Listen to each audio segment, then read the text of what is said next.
Hello. Hi. God, this music is great. I had this open for a little while I was setting up, because I can only actually hear the audio through OBS the way I have it set up. I was just like, man, this is great. It's a little weird because I'm facing a different monitor than usual, so I keep compulsively looking over to the side. Also, I was making my pre-stream tea, and the fucking tab fell in. I'm so mad. It was like one of those tea bags that has the little tab so you can pull it out easily without a spoon. Fell in. Don't know why. Also my headphones keep like cutting in and out a bit. I don't know why. It's kind of weird. Anyway. I'm not sure if it's like a Bluetooth issue or something. It might be a Bluetooth issue. My Bluetooth's being kind of weird. So I'm not sure what that's about. Oh well. Here you are. Welcome, welcome. I've been eagerly awaiting your arrival. Allow me to introduce myself. I am the storyteller. This is a completely blind playthrough, by the way. I literally know nothing about this game. Quite literally nothing. I didn't even read the blurb. Also, I hope it's not like cutting in and out for you guys as well. I hope that's just my headphones. Extremely excited for the sequel. Yeah, that's supposed to come out soon. That's the whole reason it was even on sale on the eShop, I think. Does this suddenly remind me of something that happened in Final Fantasy 14? Oh. Pleased to make your acquaintance. I shall be your guide going forward. I really hope the music isn't like cutting in and out. That's just my headphones being weird right now.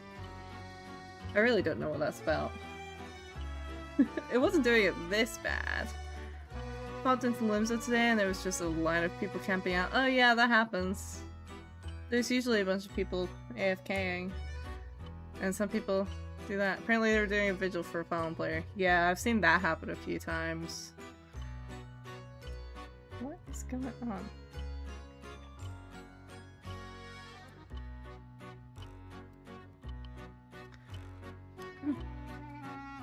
Now then, before we begin our story, there are several things I must bring to your attention. First, this game uses autosave. This game will automatically save at regular intervals, so you may stop playing at any time. Saving is a very important element of games. It is the only way to keep your memories in place. If you do not wish to rely on autosave alone, you can also save manually via the menu. Next, please look at the upper right of the screen. This is the menu button. From here, you can check the text log, view useful files, and switch auto mode on and off. First time I've seen a game have the autosave announcement be diegetic. Is that audio cutting in and out for you guys? I actually genuinely can't tell by the waveforms. Not really? No? Okay. Okay, it's just my headphones being weird. Good to know. It was doing it a bit yesterday as well, so I'll need to figure out what the fuck's going on there. It might just be a Bluetooth issue. My PC just does not like Bluetooth for some reason, like at all, whatsoever. Like genuinely it hates Bluetooth. There's like the built-in Bluetooth, and then I have a Bluetooth adapter because the built-in Bluetooth didn't really want to work, and the Bluetooth adapter also doesn't really want to. I don't know what its problem is. You can also adjust the brightness, volume, and other settings in the options menu. For instance, if there is a voice you would prefer not to hear, you can mute it by setting the voice volume to 0. I suggest you check the brightness controls and other settings now before going on. Whoa. Whoa. Okay. That's interesting looking. I mean, the audio should be fine. Interesting. Okay. Who's this dapper gentleman? This is the storyteller. And I know nothing else. Open updates page.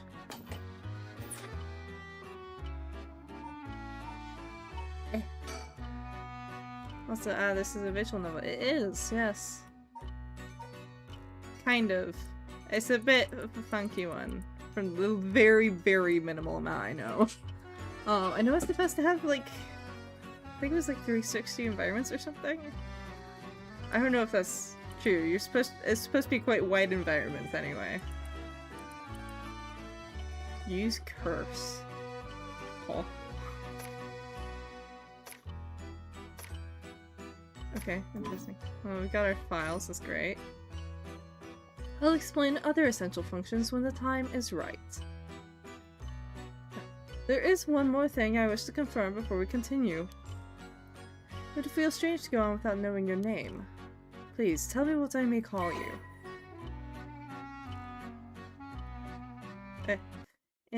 It pauses the whole music. Damn. Just for me.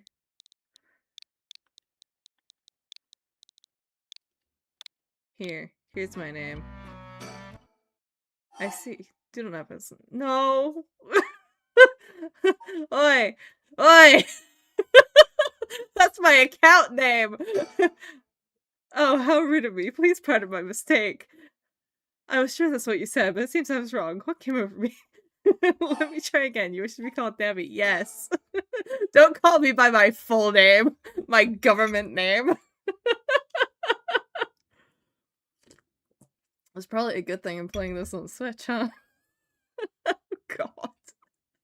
I can only imagine what that would be on the PC version. I see. Very good. I seem to have gotten it right this time. Full government name and social security number. And all the numbers on the back of my card. The funny numbers. And that 3-digit code on the back. Alright, now that we've been properly introduced, let us begin our story.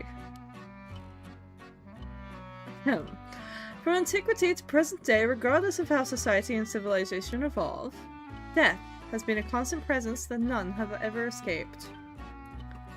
Whether it is one's own or that of someone else, death is always a difficult thing to accept. This is an immutable reality, a value shared by all, no matter the age in which they live. In fact, oral traditions reflecting people's fears and prayers regarding death still remain. Ghosts, spirits, and so on. Similarly, in an attempt to defy death, many curses, rituals, and customs have been born, from burning spirit incense to summoning the souls of the dead. Some of those secret arts are still being passed down to this day. Oh, on that note, Navi. This may seem rather abrupt, but is there someone you wish to bring back from the dead? What if you had one chance to use the secret art of resurrecting the dead? Yes, if you had the power to bring someone back to life one time, and one time only. What would you do, Nabby? Use the directional buttons to make your choice. I'd use it even if I had sacrificed myself. I'd use it even if I had sacrificed someone. I'd use it if it came at no cost. I wouldn't want to let someone else have it. It's a bit easier to use these buttons rather than the cursor.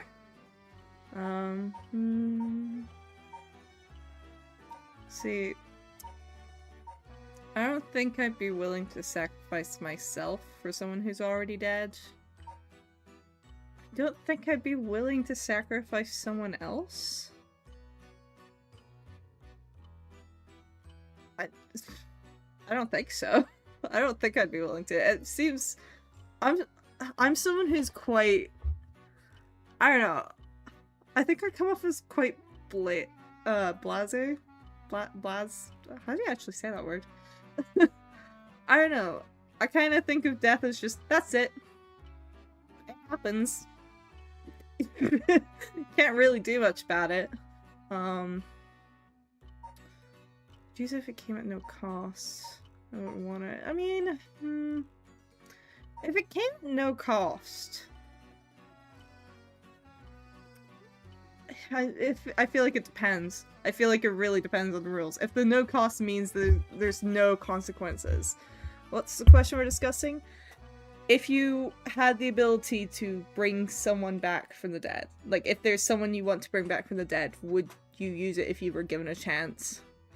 And what are the circumstances that you would do so? If you would do so. I think I'd use it. Option 3, methinks. Yeah, I think if it came at no cost and it wasn't a monkey's paw situation, I'd consider using it. I think. I see. Very interesting. Yes, this is what I thought you would say. What seems to be the matter? Ah, you want to know what this box that has been sitting here is? TV. It's quite the curious thing, isn't it? This is called a color television. The world I would be sending you to is full of devices such as this that do not exist in the age you were from. In this era, a color television can be found in nearly every household. That is not all. For example, if a person should wish to contact someone while they are out of their home, they use public telephones like this that can be found all over the city. We still have those. Kind of. I don't think I've ever seen anyone use one, but we still have them. I still see them sometimes. Not very commonly.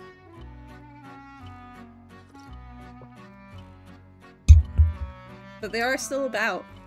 And usually heavily graffitied. Actually, there's ad boards in the city center where I live at the moment, and I found out, like a year ago or so, that they actually have, like, emergency phones in them. And I only found that out because someone prank called 999. And I could hear the poor receiver.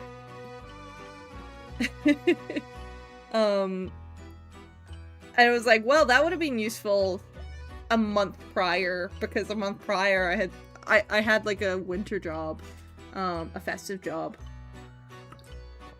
and there had been like an emergency, because it was like I had to go to work at like 4 a.m. Because I started at 5. And so there was one morning where I was walking through city center to get there, and there was like this kid who was drunk on the ground, and a homeless man came up to me and was like, hey, can you call an ambulance? And that would have been really useful to know that those boards had emergency phones in them. Why would you prank call emergency services? Some people are dickheads.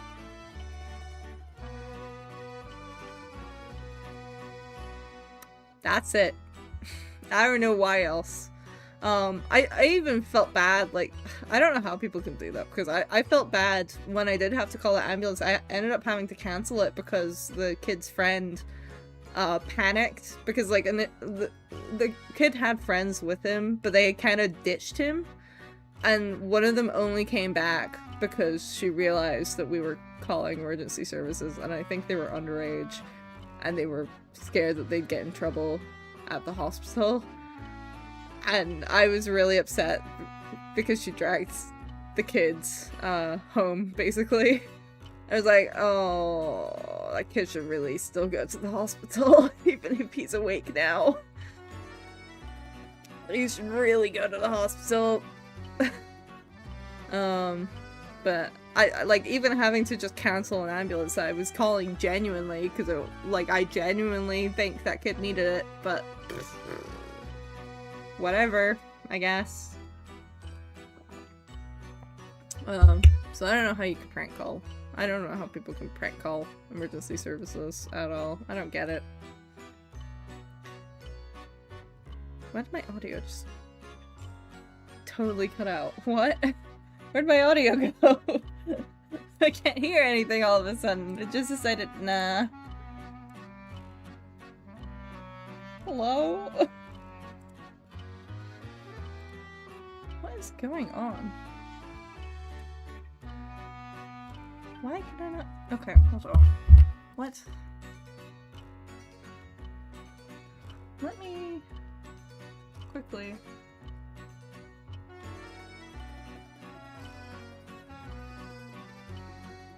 figure out what the fuck is going on. Ah! Let me switch houses. It does this sometimes. Yes, yes, disconnect. Please. That's kind of the point. There we go. Okay.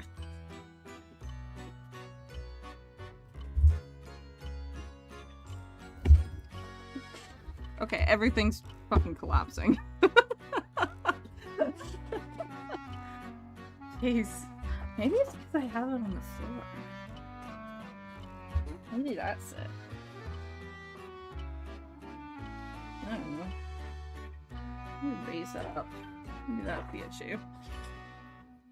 Maybe it just doesn't like that. I can hear it again now. It's not cutting out anymore, so I guess that fixed it, question mark, for now. Anyway, they use public telephones like this that can be found all over the city. Can you imagine what life would be like in such a time? I'd be thrilled to have you continue this story, Nabby. After all, that is why you came here, no? So, let us begin. I've kept you waiting long enough. I present to you Paranormasight, a bizarre tale surrounding the curse known as the Rite of Resurrection. You have to wonder how many people now have only seen phone boxes from Doctor Who. Yeah, I imagine there's a lot of kids, especially in the US, who've literally never seen one. I think in the UK, probably, well, I suppose it probably depends where you are.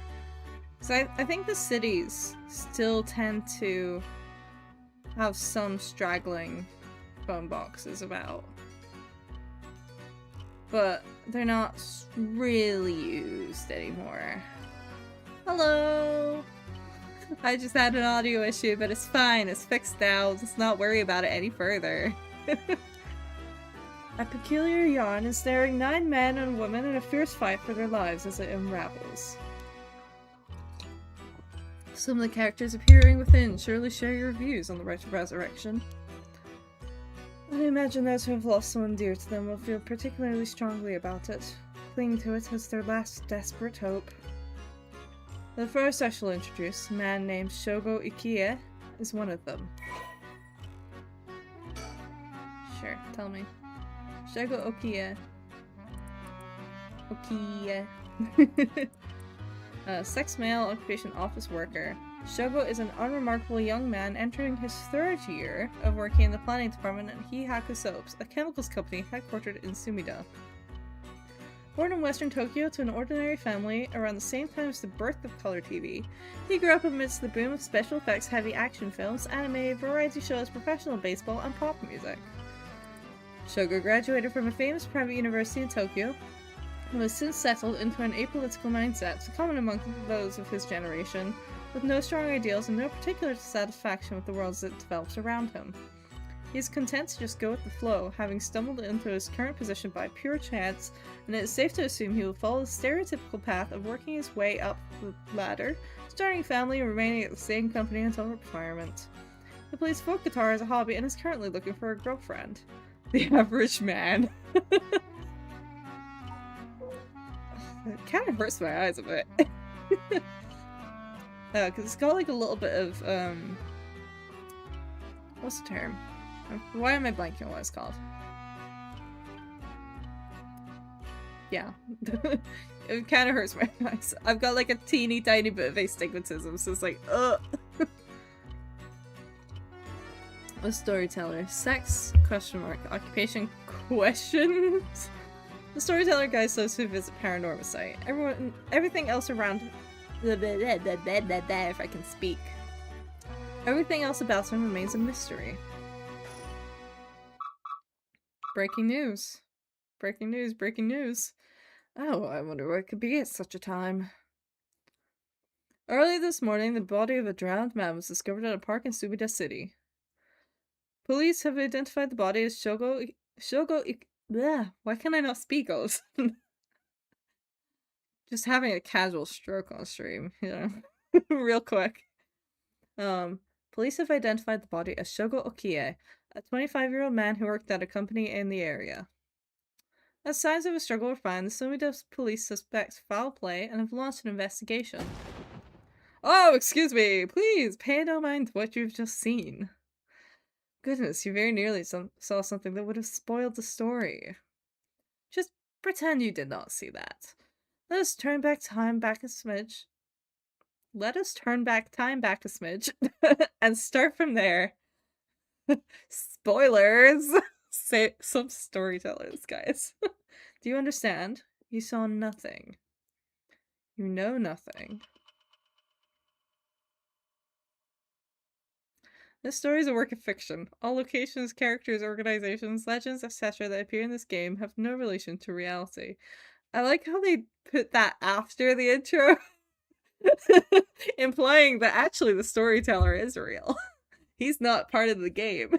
The storyteller is in real life. Shogo? Shogo, are you alright?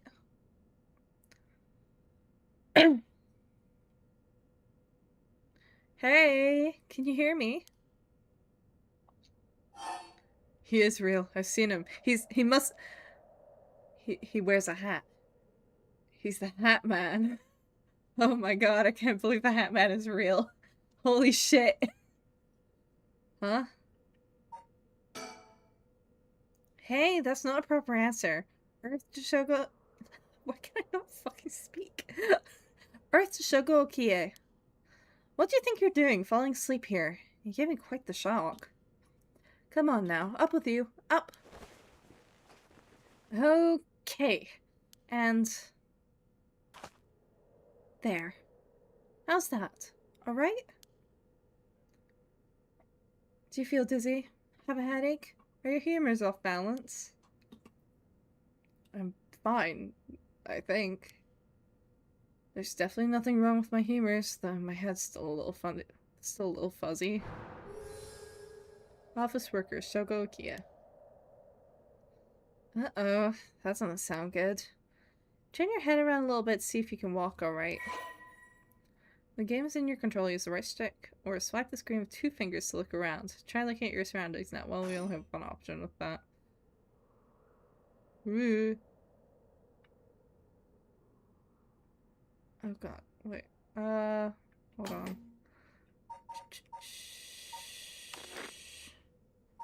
Let me check something real quick. Oh, I can turn the chromatic aberration off. Oh, that's helpful. Maybe I should have checked the options like I was told to do. Fuck's sake. That's my bad. Okay. That's a little better. Ah! Good, good. You seem to be fine. What a relief. Do you remember anything? Like, where we are, what we were doing? The Bride of Resurrection? Huh? Wait a second, when did I tell you about that? I mean, I guess I must have, seeing as you know that name, but weird. Anyway, you still seem a little out of it. Why don't you look around a bit more? Look around and select things you want to investigate. You can converse with people by selecting their faces. Recall.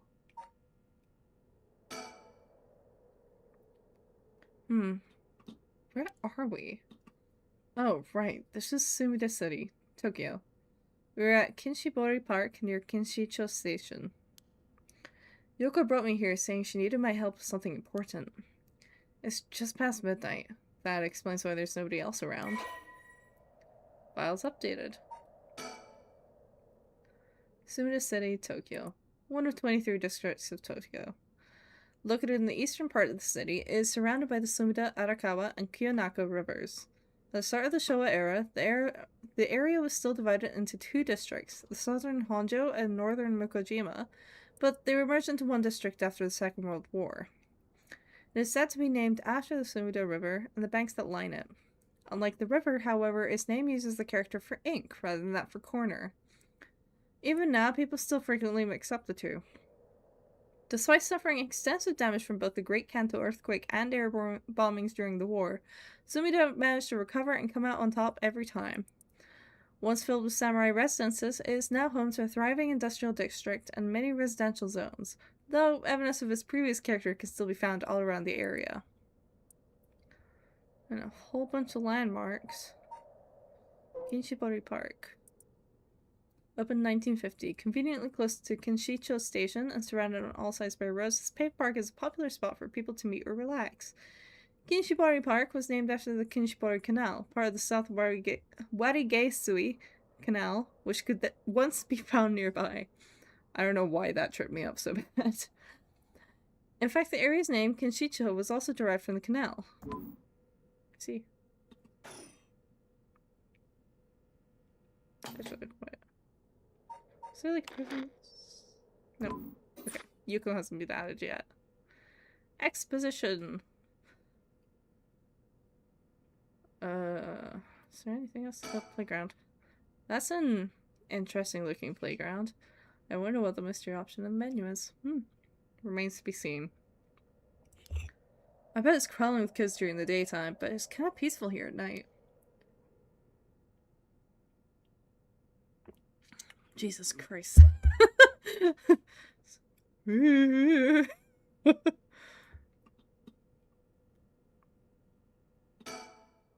Yikes, that was close. If we died before we got our hands on the right resurrection, everything would be over before it started.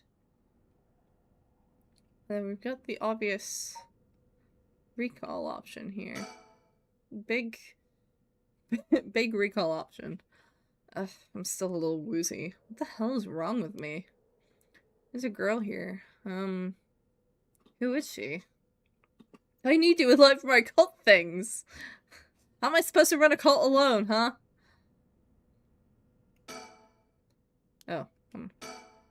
If I look at her boobs, I can examine her. It's not eyes up here, it's eyes down there, so I can actually examine you. That's Yoko Fukunaga. Good, at least I can remember that much. I first met her about a month ago. She's 23, works as a housekeeper, and is really into the occult. If I think harder, I can probably recall a little more about what's going on. We've only met a few times, but we've really hit it off. She's a lot of fun to be around. I have no idea how she feels, though. I get the sense she isn't thinking about me that way right now.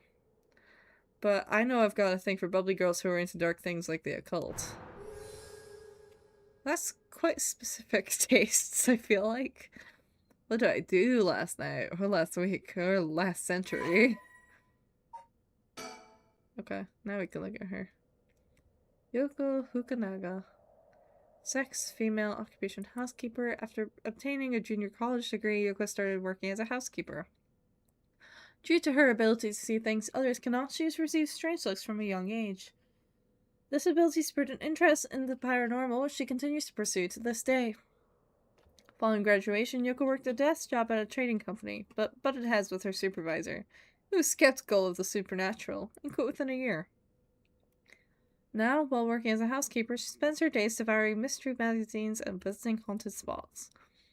As she vowed to live life true to herself and never change for the sake of others, Yoko has no regrets about the path she has taken. Yoko has a dog, a Shiba Inu, named Ogopogo. Okay, Ogopogo, who has been by her side since she was a student. Okay. Let me think. What can I remember? Okay, her name is Yoko Fukunaga. We met about a month ago. What's the deal with this park?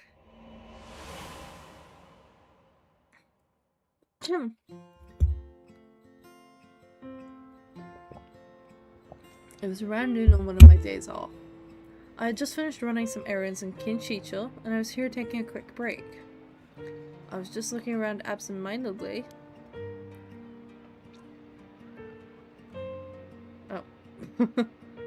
When I noticed this girl loitering about. She was digging up holes in the sandbox and searching around the playground. She seemed to be enjoying herself, talking to the animal figures and petting them on their heads. My curiosity got the better of me before long, and I struck up a conversation. Hey, are you looking for something? Sorry. I must look like a total weirdo. Yeah, I guess you could say I'm looking for something. If you want, I could give you a hand. Really? I mean, that'd be a huge help, but... Are you really just a good Samaritan? Or are you after, you know, something else? Huh? I'm a good Samaritan, or definitely the other thing. Oh wow, my hero. But like, you really do exist. I think I might cry. Okay, I guess I'll let you help me. Be warned, you might regret what you've gotten yourself into. Other thing! No worries. What are you looking for anyway? Did you lose a bracelet or something? Not exactly. I'm searching for one of the 7 mysteries. Supposedly, this is the location of the Whispering Canal. The what? Now I've done it. I bet you think I'm some kind of lunatic. 7 Mysteries of Honjo. Do you know anything about it? I figured everyone around here would have at least heard of it, but I guess not. Honjo is what the southern part of Sumida is called. A long time ago, this part of Tokyo was split into 2 separate cities. The north part was Mukojima, and the south part was Honjo. Huh. Am I boring you? Well, I'm not a local or anything. I just work around here. Oh, then no wonder you didn't know. Honjo, not to be confused with Lord Hojo of Azure City. Well, the 7 Mysteries of Honjo is a legend dating all the way back to the Edo period. Really? Is that old? That's like over 200 years ago. Oh, I've got your attention after all. I just assumed it was one of those fake stories made up to chase the occult craze. I don't blame you. A lot of the popular stories going around are pretty fishy. But 7 Mysteries of Honjo are different. Because they're all true. They're true. That's what I said! They're the real deal. So, hold on. What does that mean? Are you telling me there's actually paranormal stuff at work in this park? Yep, pretty much. But there's got to be more to it. After all I've done, I still haven't found a thing. That was the first time I met Yoko Fukunaga. Yoko, I'm behind at least half of it.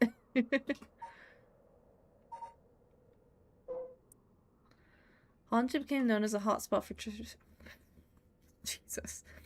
Honjo became known as a hotspot for strange happenings during the Edo period.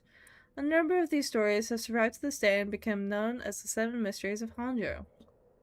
While many of these were likely the result of people blaming things they didn't understand as spirits or monsters, the stories continue to be told as urban legends. Despite what the name would imply, there are actually more than 10 of these strange tales. Okay. Their roots likely come from stories told by the city's common folk. The most famous of the stories is the Whispering Canal, which eventually became the basis for both an idiom and a well-known rakugo story. The most famous of the 7 mysteries are the Whispering Canal, the Fool's Procession, the Beckoning Light, the Haunting Clappers, the Evergreen Beach, the Taiko Sugaru, the Foot-Washing Mansion, the One-Sided Reed, the Ever-Burning Lantern. Well, that's certainly more than 7. That is, quite deceptively named. Really. An enduring superstition, formerly known as Kinshibori, many fishermen once gathered on this section of the canal that ran through Honjo. As their days came to a close and the fishermen gathered up their catches... Sorry, I had to yawn all of a sudden. A terrifying voice would rise up from the canal, whispering, "Leave it behind, leave it behind." Those who ignored the voice found themselves unable to move and their previously full baskets of fish emptied. They would then be dragged into the canal. Into he canal. Okay. Never to return. This strange phenomenon continued to occur, and the people began to call this body of water the Whispering Canal. Oh, it's just a map. a location in the southern parts of the modern Sumida city. It consisted mostly of swamplands until the middle of the Edo period. While it wasn't originally considered part of the city of Edo itself, the area on the eastern side of the Sumida River began to be developed once the Ryogoku, oh my god, Ryogoku Bridge was built after the Great Fire of Meireki. While Honjo is known for its large number of rivers and canals, many of these were dug during the area's urbanization for drainage and sewage. The Ryogoku Bridge area, home to the Echo Temple, eventually became filled with both people and shops.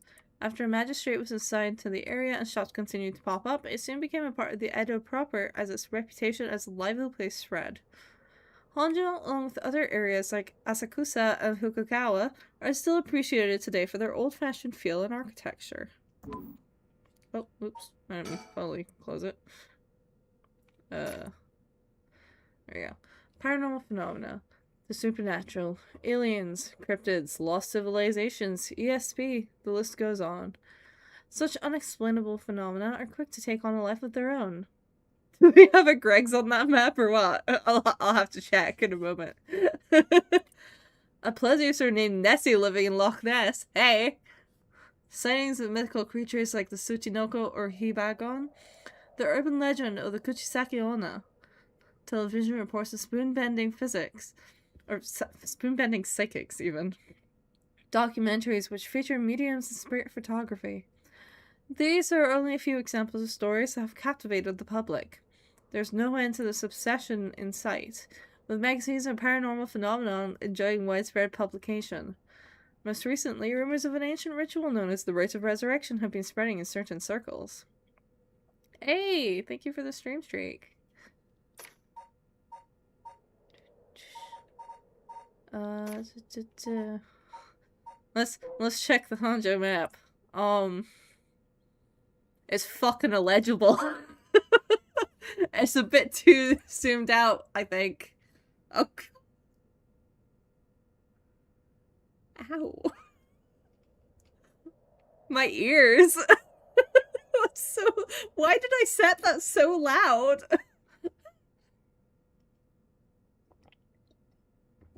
Dude, I can't even make out a single letter. Well, it is in Japanese, to be fair. I think a lot of that's kanji. And possibly old kanji at that. Barely even heard it. It was fucking blasting my ears.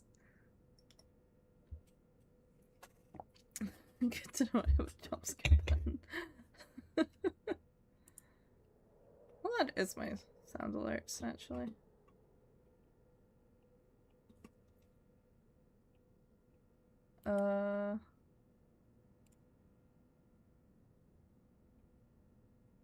I got to find shite or so, or whatever the map says. Let me see, actually.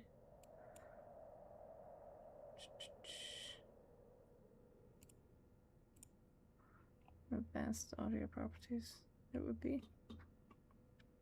Or not, maybe it's not, never mind.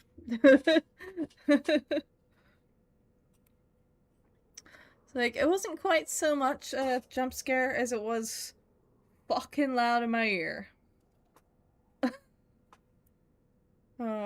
don't seem to have a way to control the audio within OBS, though. So, I guess it just gets to be a personal fucking blast. Just absolutely decimate my ears. Oh. That's not what I want.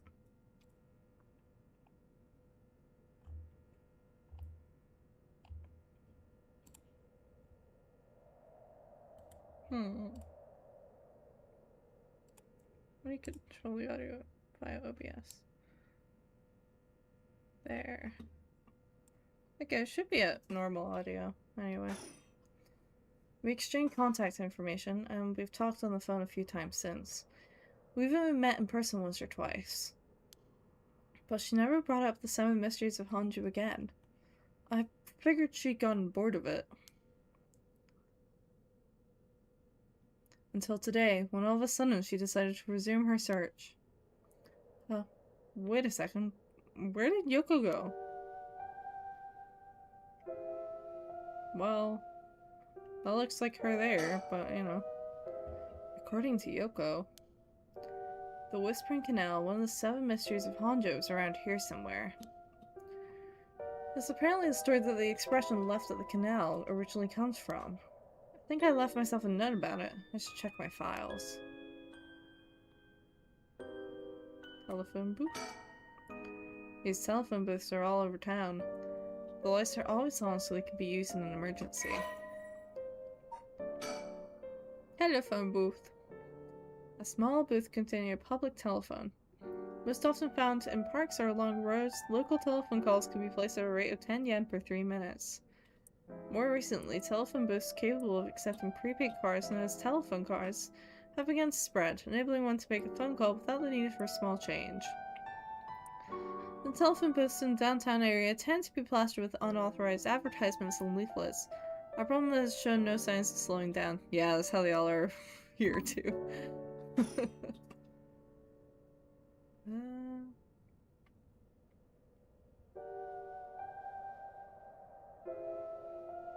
Creepy music.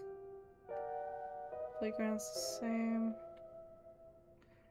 I was like half concerned that by the time I made a full circuit around, she'd be like suddenly right fucking there again. There she is. She's back to digging up holes in the sandbox and searching around the playground. She seems to be enjoying herself, talking to the animal figures and petting them on their heads. No animal needs that much petting. Jeez, she's still at it.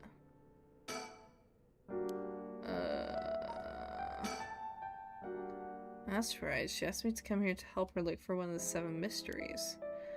Actually, I think I did some research into the 7 mysteries of Honjo. Can't remember all too well. I should check my files. Oh boy, okay, god. An enduring superstition. Actually, the Fool's Procession. An enduring superstition. A mysterious tale regaling an encounter had by a daimyo at his residence in Honjo's Ushijima, now Komagata High School. When walking around his estate, he heard the sound of music, much like that of a kagura performance. He commanded his people to find the source, but no matter how much they searched, the music would fade when one neared the Warigesui Canal. The source of the sound was never located. This story is also known as the Procession of the Tanuki, as many were of the belief that it must have been those mischievous tricksters behind it all. Tinnitus. Yeah. Probably. An enduring superstition, the beckoning light. While walking along the road near Hoenji at night, one might spot a hazy lantern light up ahead, despite there being no one around.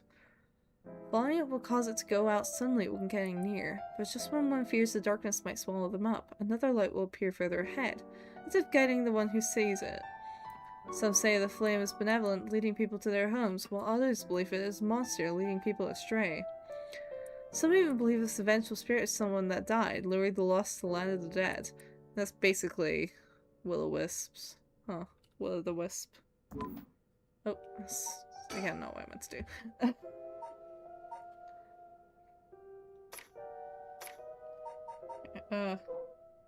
The Fool's Procession. A mysterious tale of, yeah, the Evergreen Beach. Once upon a time in North Okurabashi, a beautiful beech tree stood in the garden of Lord Shinden's residence, now known as the former Yasuda Gardens. It was so impressive that the house became known among the people as the beach residence.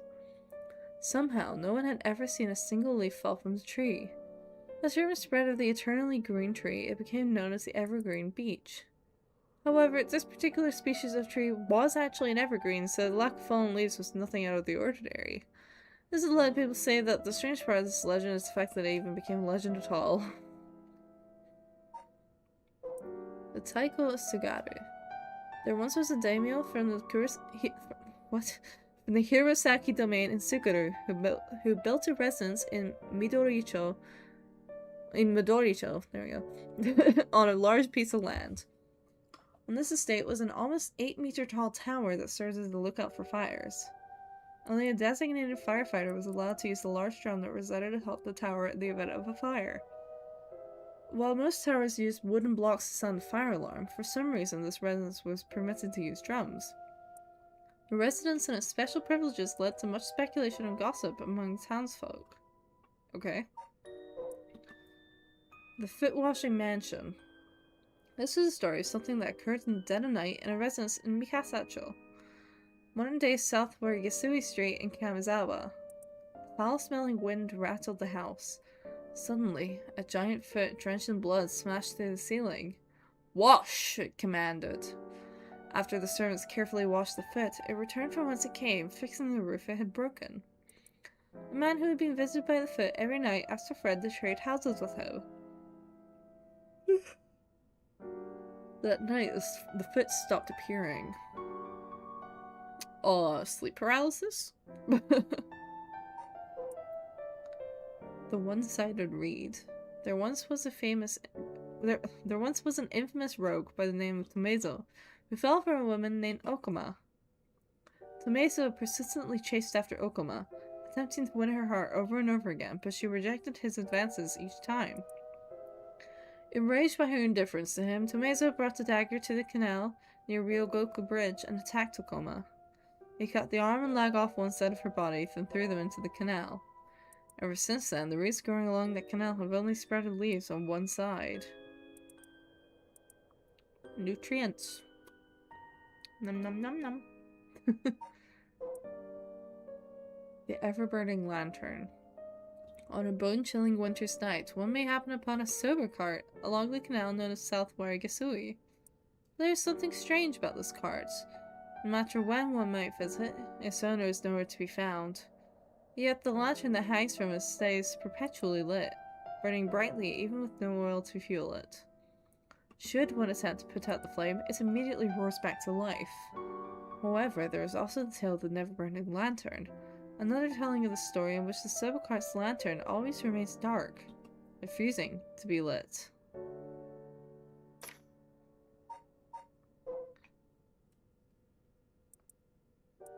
So yeah, this was the one that yoinks them. Or, well, yoinks the fish. Oh, wait, she's coming back this way. Hey, what was that just now? Huh? Didn't you hear that?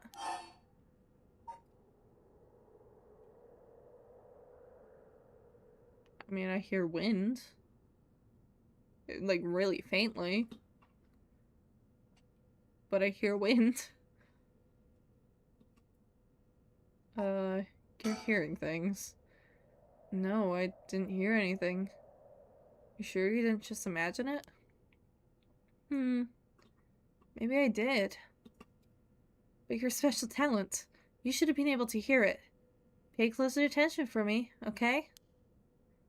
My special talents? What are you talking about? Huh? I mean your spirit sense. You look like you can handle your liquor. Huh?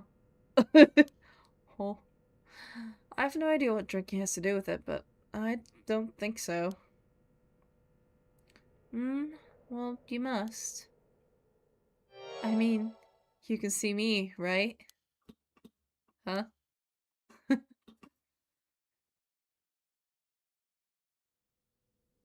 Shogo Okie, 1 a.m. Kinshibori Park.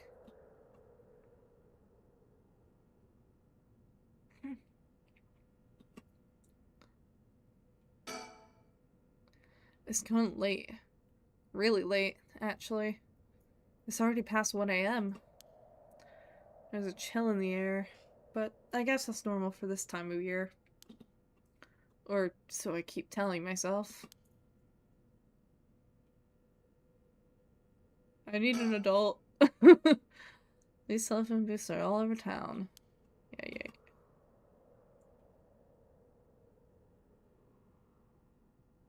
I keep fully expecting the spark to suddenly change when I turn around.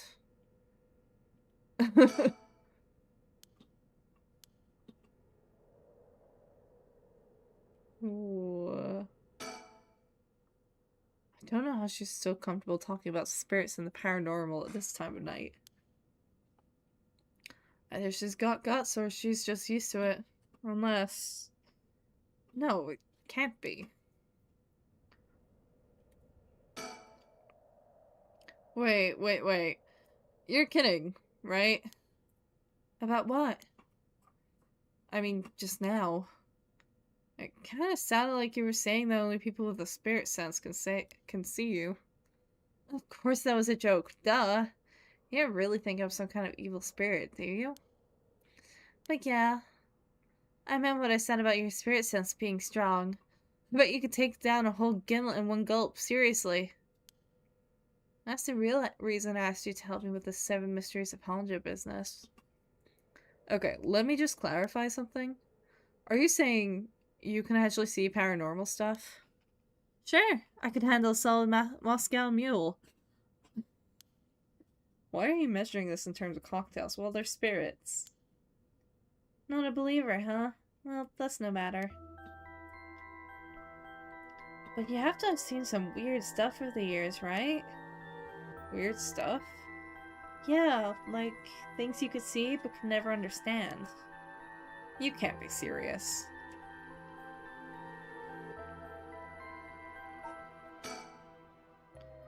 Got most of my memory back, but I still feel a bit out of it. About spirit sense. I've seen ghost photos in magazines before, but are you telling me they really exist? You bet they do. But you can only recognize them if you really believe in them, so be careful. So, even with my skill, I won't be able to see them if I doubt that they exist. That's right. The spirit world is all about the mind and the soul. You won't be able to see a thing unless you're properly in tune.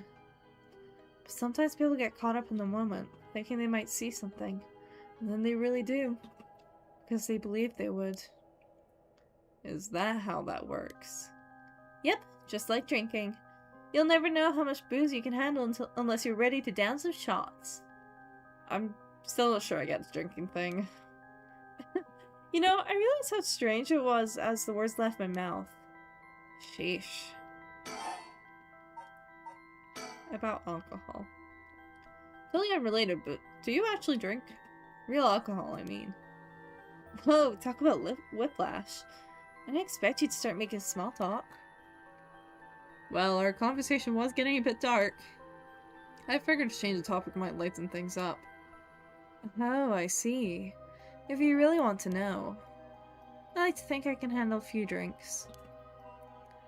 But to tell you the truth, I've never actually had a Moscow mule. Really now? I just thought it sounded cool. I would like to try it, though. Why don't we go for a drink sometime, then? Oh, are you asking me out? No, you're just being a good Samaritan, right? No, that's not what I meant. I'm just kidding. Yeah, I'd be up for that. But only if we find one of the 7 mysteries. Alright then, let's get to work. Oh, I can still click more in. And if you believe that, there might be hope for you yet. You can't be serious. That was it? Okay. I just remembered. I actually did some research on the 7 Mysteries of Hanja at the library. You did? What did you find? Well, I discovered a few interesting things. Oh, tell me everything. 7 mysteries? Although they're called the 7 Mysteries, the literature lists 9 of them. Oh, I'm surprised you picked up on that. Nice researching. Some people think there could be up to 15. That's the thing about these old folk tales. Stuff gets added to them over the years. That's more extra stories than main ones. Yeah, but the 7 mysteries rolls off the tongue way better than 9 or 15. If you say so. But it makes sense, don't you think? It's more likely to be passed on if it's easy to remember. Huh, that's a good point. Okay, we're about to have an ad break, so I'm gonna pause just for a little moment. We're gonna pause, go to the BRB screen, and then I'll be back in a little bit, okay? I'm gonna put Cello to bed because he's a bit grumpy, apparently.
And we're back. Okay, what are we talking about? Oh, right. Yes. About 7 Mysteries of Honjo. What about the 7 Mysteries of Honjo caught your attention? Are these really ghost stories? So, I read some of the stories, and none of them were, well, scary. I thought these were supposed to be ghost stories. That's true. They're more like a collection of superstitions, really. But there are some pretty disturbing ones in the mix. Yeah, like the one that's supposed to take place here, the Whispering Canal. People who fish in this canal would hear a voice call out saying, "Leave it!" They had to abandon their catch or the canal would take it. Right, right. Is that what you're expecting to find here in this park? Not quite. We're talking about a folktale from hundreds of years ago. After centuries of the telephone game, who knows if it's anything like the original story? So basically, you think the true story of the Whispering Canal might be completely different from what we know? Exactly. I'm sure it is. I mean, weren't you curious? About what? People from around here have that expression "left of the canal," right? Meaning to abandon someone. This story's where it comes from. Except the story being told today is about fish. There's nothing in it about leaving people behind. Now that you mention it, that's true. So you're saying the original story maybe did involve someone being abandoned? That's what I'm trying to find out. Ah, gotcha. About the rite of resurrection. Oh, by the way, were we talking about the rite of resurrection? Oh, your memory's as strong as your tolerance. I'm gonna start calling you Martini Man Shogo. I'm really climbing up the drinks menu, huh? So you know about it, huh? The rite of resurrection? A magazine ran a feature on it recently that got practically everyone talking about it. Really? Maybe that's where I heard it. Still, I don't know. It seems a little too far-fetched to be true. So, the rite of resurrection. It's the forbidden art of bringing the dead back to life, concocted by a famous onmyoji from an ancient age. Rumor has it, an old manuscript containing actual concrete details about the rite was recently discovered. This rumor comes from a presentation given by local historian Hideki Araishi at an academic conference. You sure know a lot about this stuff. That's because I'm secretly a huge occult buff. I kinda got that. Oh. But if a researcher spoke about it at an academic conference, it must have some basis in fact. Exactly. That's why I believe the rite of resurrection is real. Now I'm starting to believe it too. Good. The pursuit of the unknown starts with belief. I got that from Professor Araishi himself.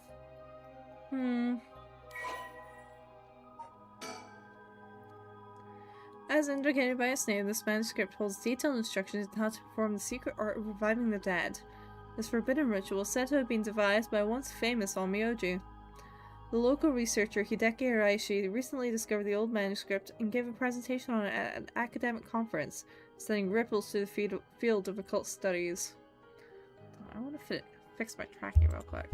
I swear to God my camera's like slowly turned. I don't know why. There we go. I think that's a bit better.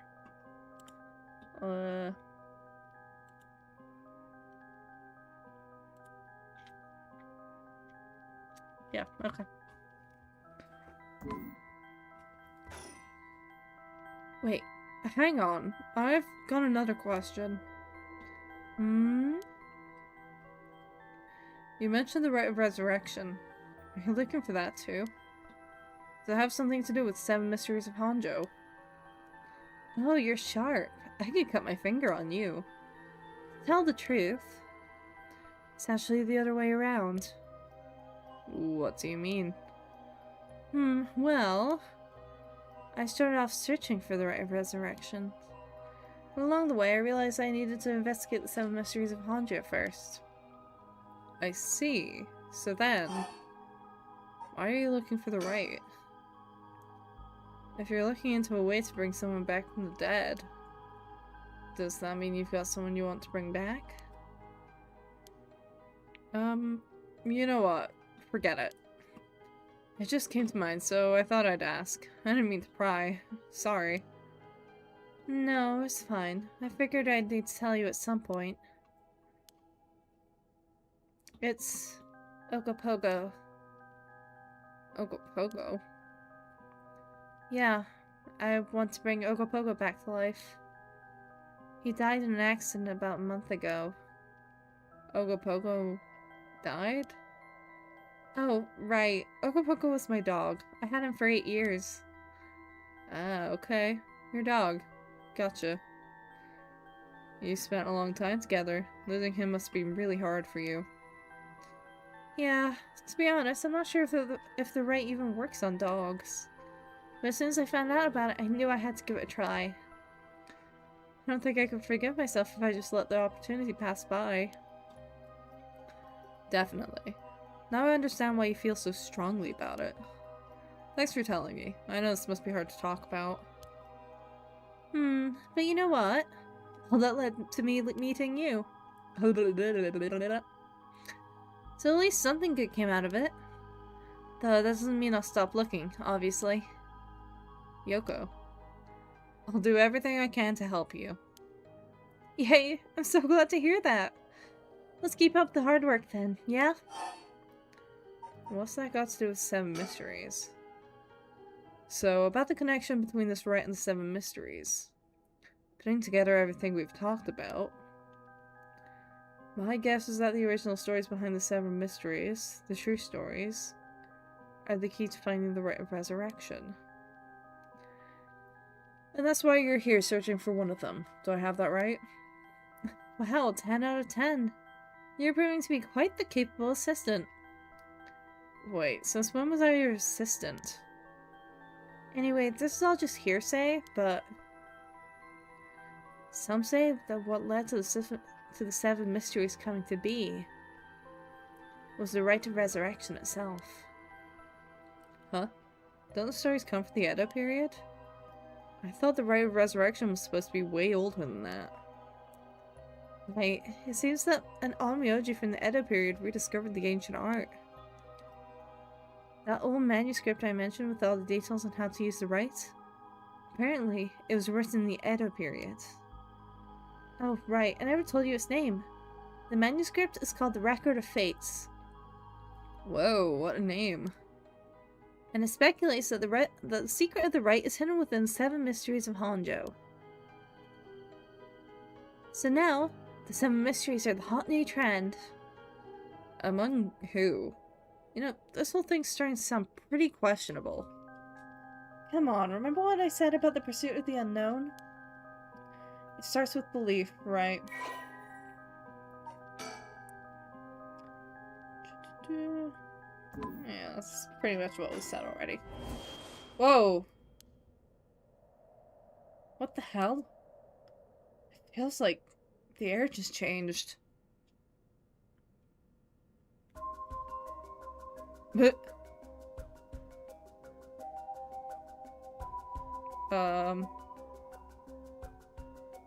Okay, nothing behind me. That's good. That's nice. I really don't... I don't know if I like the context of being able to turn all the way around in this game. I feel eyes on my back. I can't move. Is there something behind me? I already looked.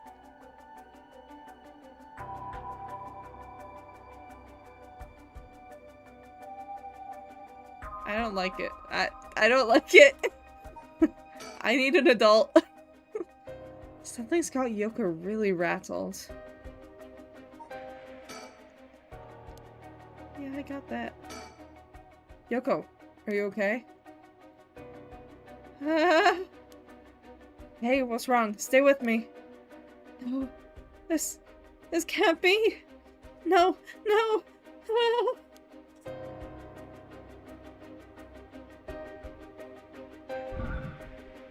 You is pointing over here, but I don't see anything out of the ordinary. Still, she looks really spooked. I doubt she's making this up. What, did I miss it?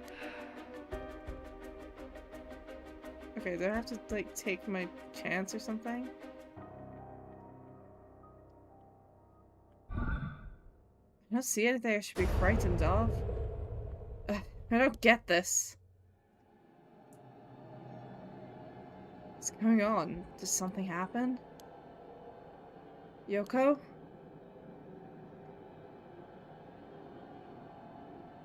Oh.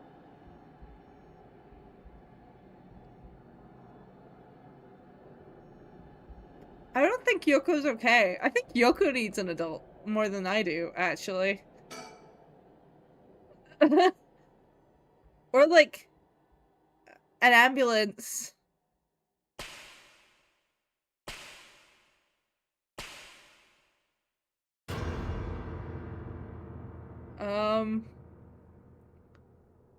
Huh? What the? What is something's?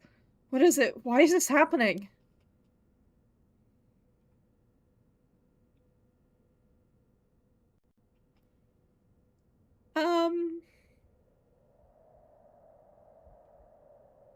Uh-huh.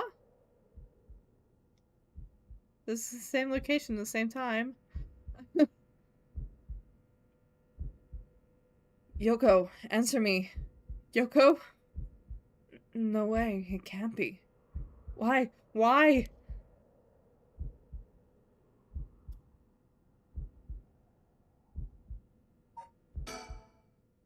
Gotta calm down. Calm down, damn it. You don't know she's dead. You're not a doctor. It's fine. You're fine. Everything's fine. I don't... Oh, Jesus.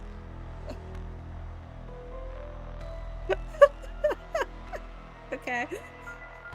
I didn't jump, but like... What the hell just happened? No, down. I've got bigger problems. Yoko? Just hold on. Everything's going to be okay. God, she's not breathing. Just hold and I don't feel a pulse. This can't be happening. Okay. An ambulance. Right. I've got to call an ambulance. I need a phone. Well... Good thing there's a telephone booth. Alright, the phone. I've got to call an ambulance.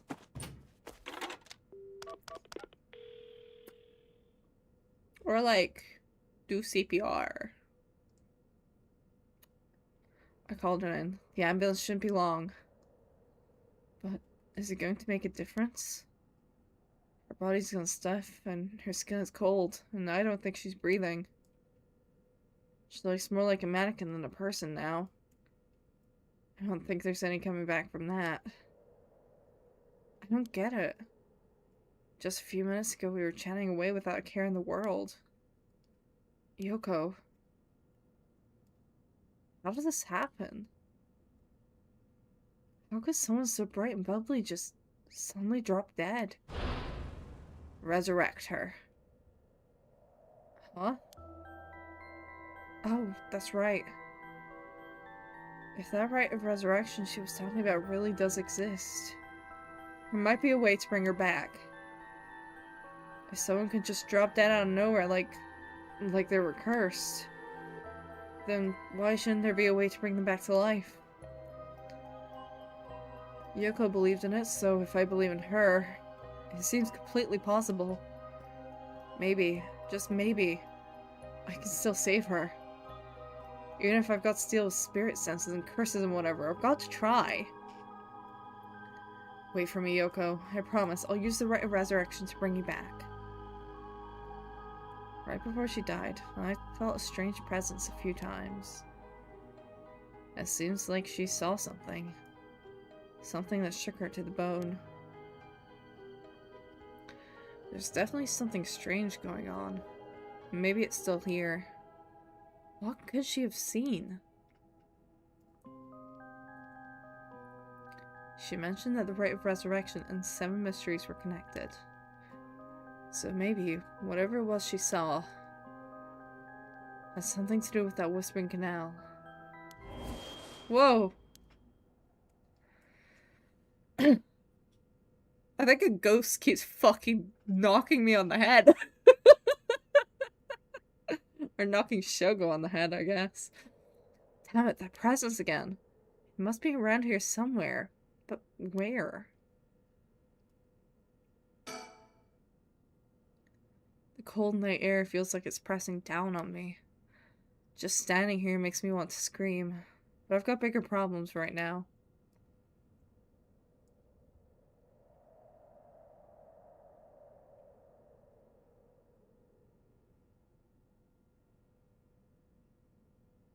Oh. Huh? There's something on the ground. Did Yoko drop this? I didn't notice it till now, but there's a small wooden sculpture by her side. It's 3 or 4 centimeters tall. Looks like it could be a keychain, but from how rotted it is, it's way too old for that. Despite how tiny it is, I feel an almost palpable malice radiating from it. What the hell is this thing? Cursed stone acquired, the Whispering Canal. Cursed stone? Oh. Girl, can you stop? What the? Help me, leave me, it hurts. Drop dead. Why? Are these the Whispering Canal's memories? Gah! Such deep sorrow. Resentful memories flowing into my mind. If I turn their backs, they walk away, leave me behind, drop dead. Kill them. Kill them! Those who walk away. Kill them all. Oh, what? You have acquired the power of the Cursed Stone, the Whispering Canal. You can use it to kill those who walk away from you. Press the use curse button to kill your target as they attempt to depart. I'm sorry, what? A murderous impulse seeps into my soul like thick black tar. Sorry, what? Now. Kill. Can you hear it, Curse Bearer? You, who so strongly desires the right. Kill them. Should you seek life's restoration, take your curse in hand. Reap lives by the score. And claim their soul drags for your own. Collect enough to sate this vessel. And by their sacrifice claim the gift of resurrection. Or better yet, slay your fellow curse-bearers. For theirs are the equal of droves of lesser souls. Now go forth and kill. Okay. Got a lot more intense all of a sudden. Toki loved fishing with her family, with her father Jinkichi more than anything. With their wicker baskets on their backs, they would leave for the canal every morning and fish till the evening. The miso soup her mother Koma made using the carp they caught was to die for. Her parents loved her dearly. One day, however, her father disappeared. Toki's mother went to look for him and never came back either. Those who came to express their concern eventually stopped visiting her out of fear. Toki continued to wait, all alone. Mother, father, where did you go? Don't leave me behind. Unable to bear the loneliness, she left her home and trudged along the roads until night fell. Neither her mother nor father were anywhere to be found. Tears stung her eyes. Suddenly, the sound of fish splashing the water cut through the silence. She found herself standing before the canal, where they used to fish together.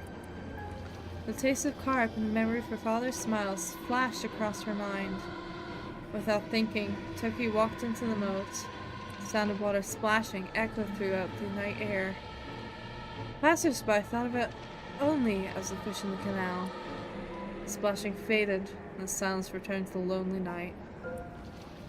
Curse echoes / curse bearers. Curse echoes are the visual manifestations of curses. These manifestations are fundamentally related to the origin of the curse. They do not always take the same shape and may sometimes appear in a more abstract or disfigured form. They lack consciousness, unlike a spirit, and are thus the mere dregs of a soul. Curses are made tangible by what are known as soul dregs. Someone possessed by a curse that has a curse echo is called a curse bearer. A curse echo is, in itself, a curse, and a possessed curse bearer can inflict that curse upon others at will. A curse that comes with a curse echo is considered very powerful in and of itself. Ordinarily, those with no spirit sense would not be able to perceive a curse echo, but anyone who becomes a curse bearer can see other curse echoes. Curse stones, old Netscape carvings imbued with curses to reference 7 mysteries of Honjo. Ordinarily, only those with spirit sense can wield such curses, but these curse stones allow ordinary people to use them just as lethally. Soul drags. When someone dies, their life essence leaves the body and becomes a soul. If one is killed by means of sin and curses, however, their life essence will turn into a residue known as soul drags. The rite of resurrection essentially uses these soul drags as a sacrificial offering to bring back the dead. But the amount of soul drags required depends on when the person being resurrected passed away. The more time has passed since their passing, the more soul drags are required. I see? What the hell was that? It was like the curse's memories flowed directly into my mind. In an instant, I understood everything. When I picked up this curse stone, the Whispering Canal must have cursed me. I also heard a strange voice. It told me that if I want the right, I have to kill a bunch of people with this curse stone and collect their souls. I guess it's good to know that the right really exists. This thing wants me to kill people to get it? Screw that! Putting my own life on the line is one thing. Murdering other people is another thing entirely. Not just one person either. Scores, it said. So this is the curse of the Whispering Canal, huh?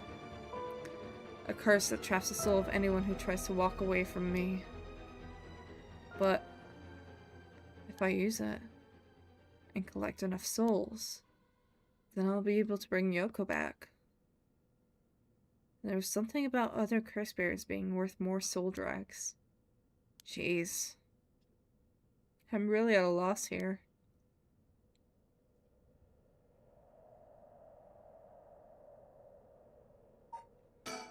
So, what the fish?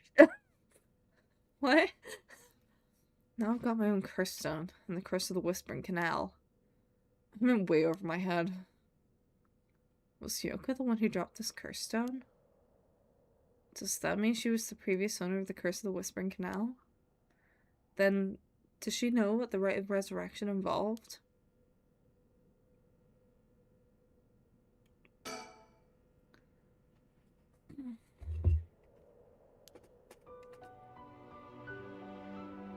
Oh, of course. I don't know how it took me so long to realize. This has to be some weird prank she's playing. Any second now she's going to open her eyes, get up, and have a good laugh at how scared I was.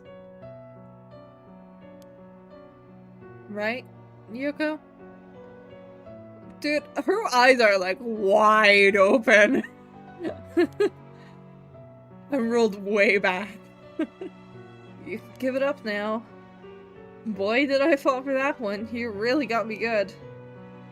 Wait, no, I've got it. You really were some sort of a spirit all along. There's no way you're really dead. Right?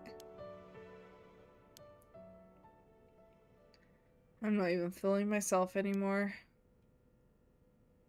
There's no going back. Only forward. Well? Oh. Hello. Huh? Oh. The hell is that? It looks like a light. Floating in midair. Huh? Oh. Hi. not very accurate. Now that I look closer, is there someone there? Stay silent. They must be ignoring me on purpose. Maybe they're waiting to see what I do. Lol. Hey, who's there? Oh, bye. Oh, hi. Oh, my. How unexpected. Hello? It was your curse that killed that poor woman, I take it? What?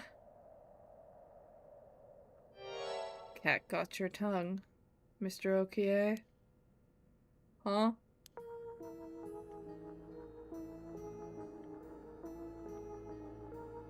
Oh, that's closer now. Oh, it's coming closer. Is this another one of the 7 mysteries? Looks like a will-o-wisp, maybe? Is there anything like that in the 7 mysteries? Yes, there was. So, hi. A tall, humorless-looking man. He doesn't look familiar to me. He's acting like he knows me, though. Have we met somewhere before?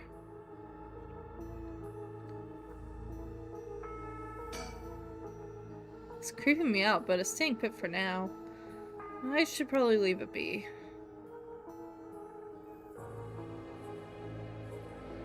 Yoko's still fucking dead. Should have a think. That man. Who is he? He looks to be in his 30s or 40s. He's all dressed up in a suit and tie, but somehow he looks real shady. What's he doing here? Was he watching us all this time? Something tells me curses are nothing new to him. If he's one of the other curse bearers, then I need to be careful. He might be here to kill me and take my curse stone. But by the same token, killing him will net me a lot of soul drags.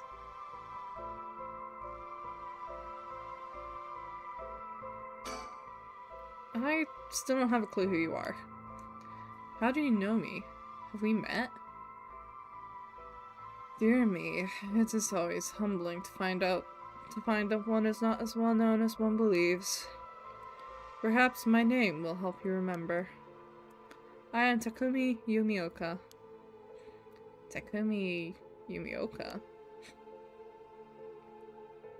Does that ring any bells?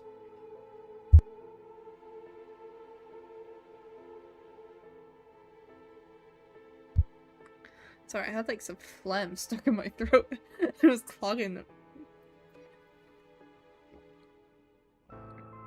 This make me feel weird. Does that ring any bells? I think I've heard that name somewhere before. Maybe? So you do not even know my name. How disappointing. Disappointing. But fortuitous.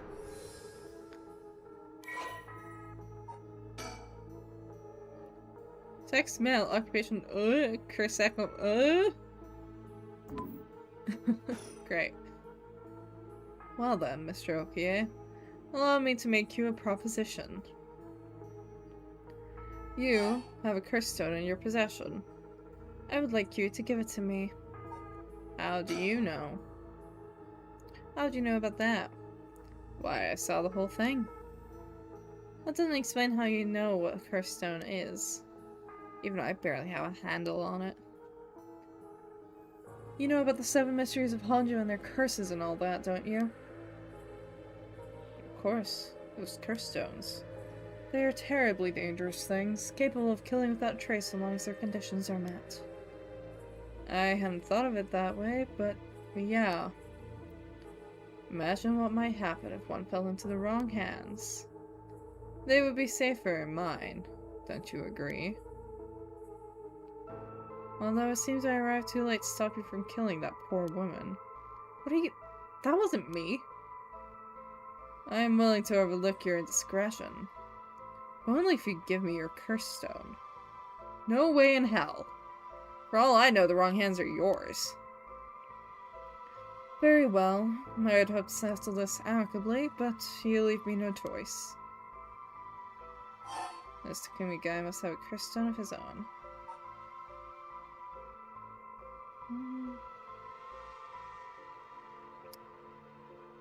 Interesting choice.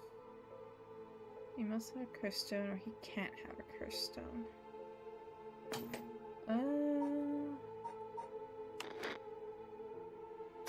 Well, there's the will-o-wisp there. The beckoning light. Yeah, just one first.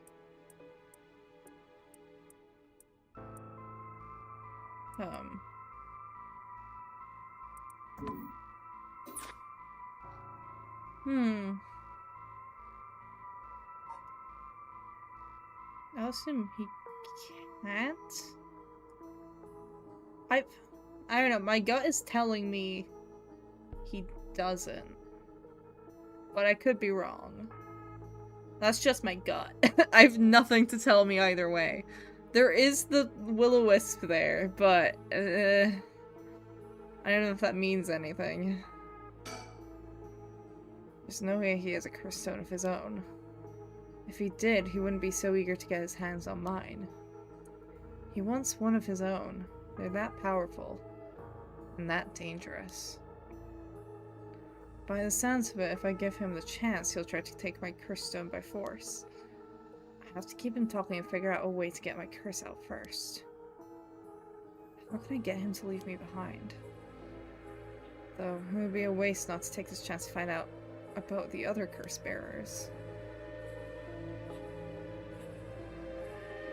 Okay, let's stop there. Takumi Yumioka, he said his name was. He hasn't taken his eyes off me for a second. Even now, he's still staring right at me. Who the hell is he? Maybe if I focus, I can recall something useful.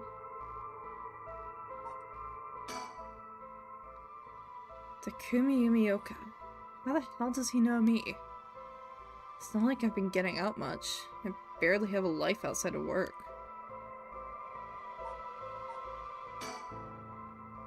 I want to use my curse on him. I have to get him to walk away and leave me behind. Now, what will convince him to do that?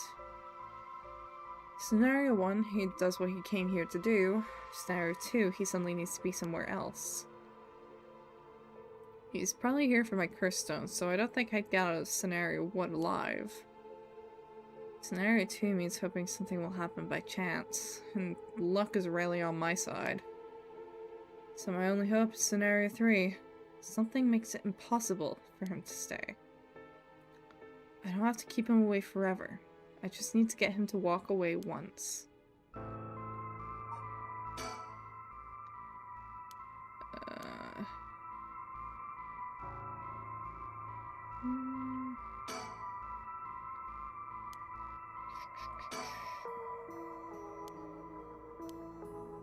Yeah.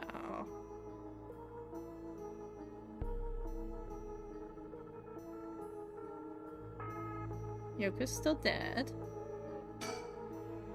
Call an ambulance already. It should be here soon. I mean, ambulance is taking a while, man.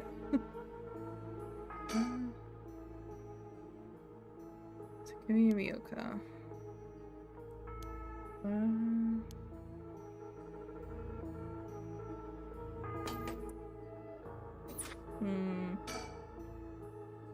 I need a topic that'll keep him talking.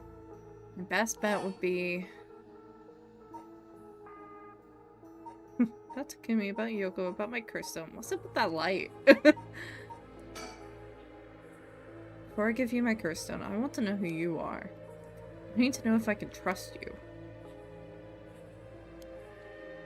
A reasonable enough concern. Very well. I am an associate of the great sorcerer Suigen Gamyodo. Suigen Gamyodo? Indeed, you must have heard of him. I believe he was recently featured in a certain magazine. Your unfortunate companion there came seeking his counsel not a few days ago. It was from her that I learned your name. I thought she would have mentioned me to you, but it seems that was presumptuous of me. And when did this happen? Why, just 2 or 3 days ago. Gotcha. Yeah, I'm not buying that. He knows I don't know who he is, so he's just trying to feed me a story. I've only known Yoko for a month, but she never mentioned going to see some mystic. Although it is Yoko we're talking about here, so it's hard to say for sure. I hope that is enough to convince you that my hands are more than trustworthy. It's not. How do I know it wasn't you who killed Yoko with your curse? Mr. Okie, if you are hoping to trick me into revealing whether I possess a curse stone, I assure you I cannot. It is your curse that was responsible, Mr. Okie, no matter what you might tell yourself. That doesn't make sense. I only found this after Yoko died. Oh? Don't play dumb. I know you're the one who did this. Whether you choose to believe me is your prerogative, but you are mistaken. But you should know that multiple curses awaken at once at the stroke of midnight.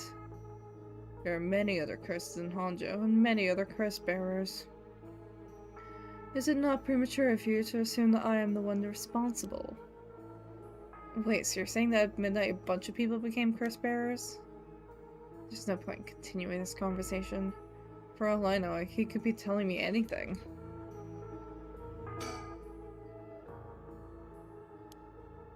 Oh.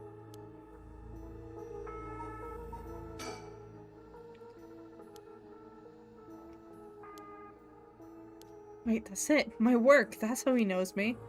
I've never actually met him, so it totally slipped my mind. Oh. The man who is covertly watching Shogo Okie at Kinshibori Park. Takumi is the secretary to the chairwoman of Hihaku Soaps, a chemicals company headquartered in Sumida City. Takumi worships the company chairwoman, Natsue Yamamori, and demonstrates his unwavering loyalty through his swift and exact execution of every task given to him. Just as Natsue Yamamori continues to exert tremendous influence over the company, since her retirement from the presidency, so too does Takumi to continue to support her behind the scenes. Acting as Natsue's mouthpiece in this capacity has earned him the ire of the current presidents and the board of directors. Takumi knows the names and faces of not only all employees at the head office, but also the temporary workers in their factories and warehouses, and even their main suppliers. So you can get Yoda my ass. This guy thinks he can sell me anything. I don't know if having figured that out helps me much right now.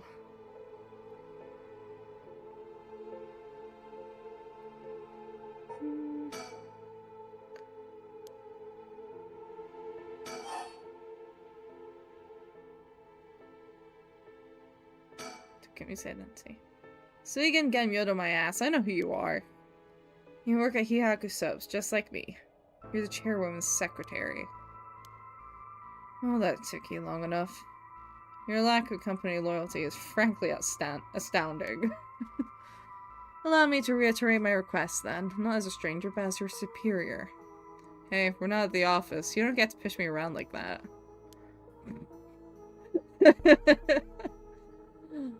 Why is our chairwoman's secretary out looking for curse stones anyway?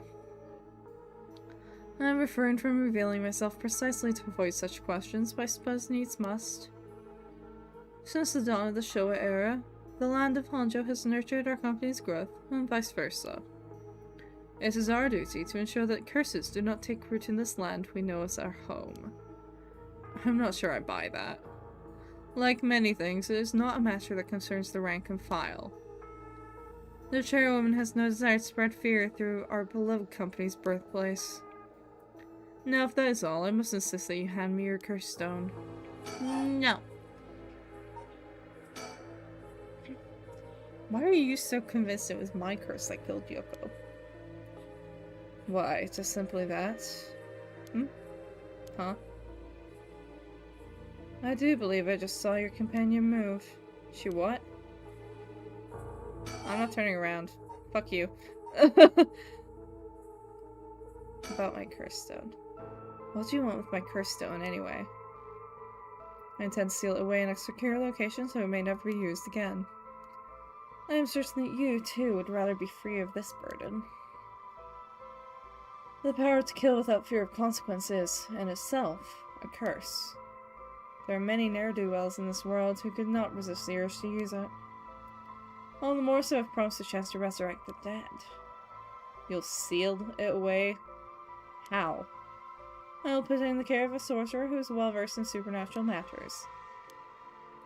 If I have gained your trust, I must ask you to hand me your curse stone. What are you doing? Should you not check on her?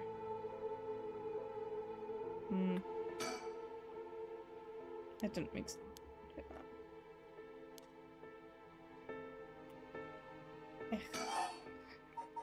About the other curse bearers. For each of the 7 mysteries, there's a curse and a curse bearer, right?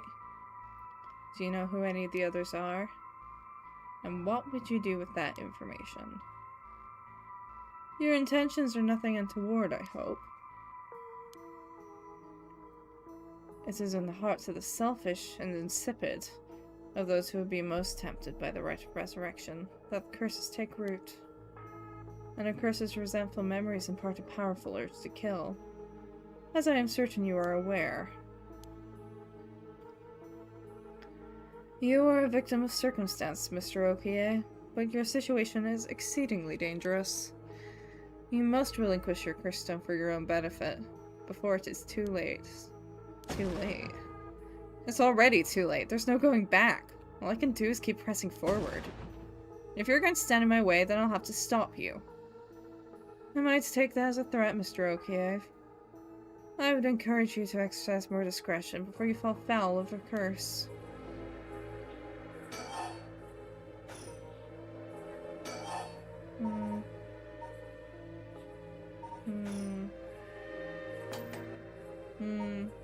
I'm gonna save just in case. Just in case. Yoko? Wait, she doesn't look any different. Yeah, I knew that was. That's why I saved. I had a feeling it was something like if I turned my back to him. Damn it! Oh, yeah. I had a feeling.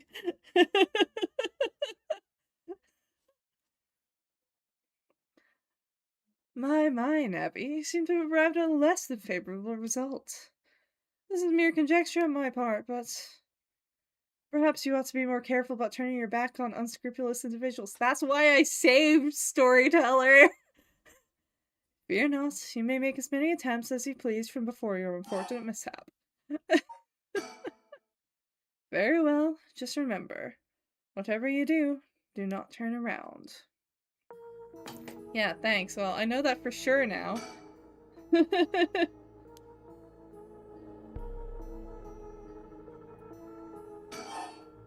Okay. What's up with that weird ball of light? Is that your curse? Whatever do you mean? I'm afraid I see no such thing. Huh? That's right. Huh? It's gone. It was right there. I see. It seems you have become the mark of another curse bearer.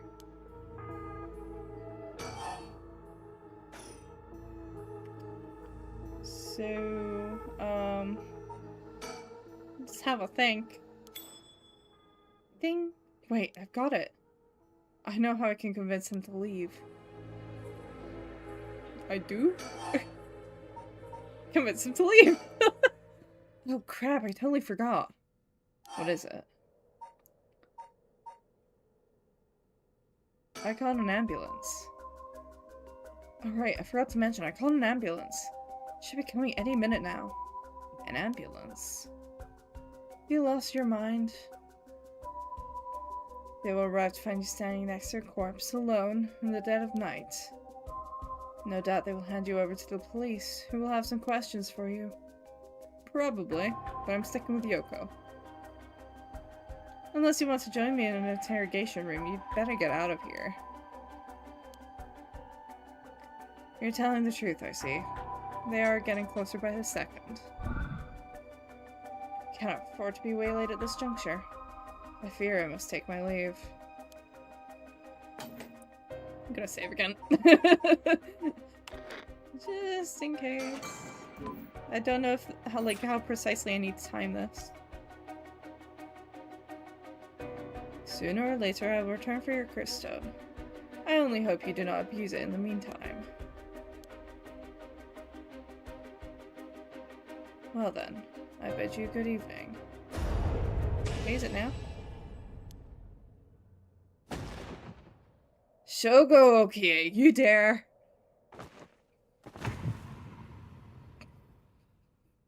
Well...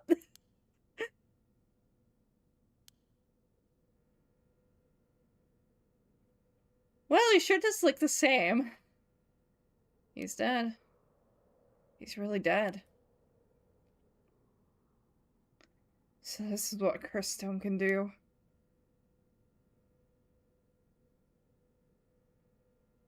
Whoa. The Cursed Stone of the Whispering Canal has gained 1% soul drags. Oh. I assume that I could have also taken the option to not kill him. Oh well, we're committed now. Kichicho area. I left the park immediately. I felt bad for leaving Yoko, but I couldn't stay there. Yeah, probably wise. The emergency medical services will probably take care of her body. Takumi's too. This will be all over the news tomorrow. But until then, at least I know she'll be in a safe place. Alright. I have to find my next sacrifice quickly. I've got no time to waste. I need to find the other curse bearers and collect their souls. Killing Takumi barely got me any soul drags. I guess he mustn't have been a curse bearer after all. It's not enough. The soul of a non-curse bearer amounts to little more than leftover breadcrumbs. I have to think of places where the other curse bearers of the 7 mysteries would be. The curses were activated around midnight. The others are bound to be active still. I should check to see if there are any other places with connections to the mysteries nearby.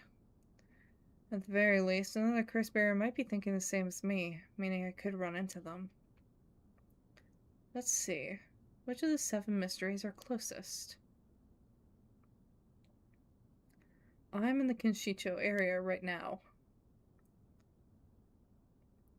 The haunting clappers are on the other side of the Oyoko River, just over Shimoka Bridge.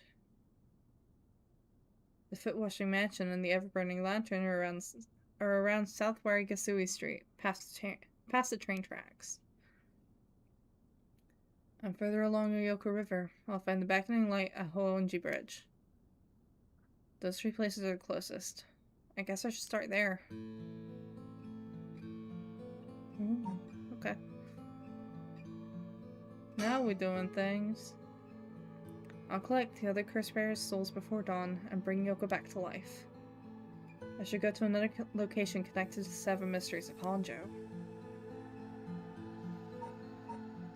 My items, I got the Cursed Stone, and that's it. The Cursed Stone of the Whispering Canal, one of the 7 mysteries of Honjo. It is currently 1% filled with soul drags. Well, that's not very much. Okay. I guess I could, like, take my pick. This is the one with the beckoning light. I think I want to go for that one first, because there was the little will-o-wisp thingy. Hoonji Bridge. I'm here at Hoonji Bridge, the location linked with the beckoning light. The beckoning light should be around here somewhere.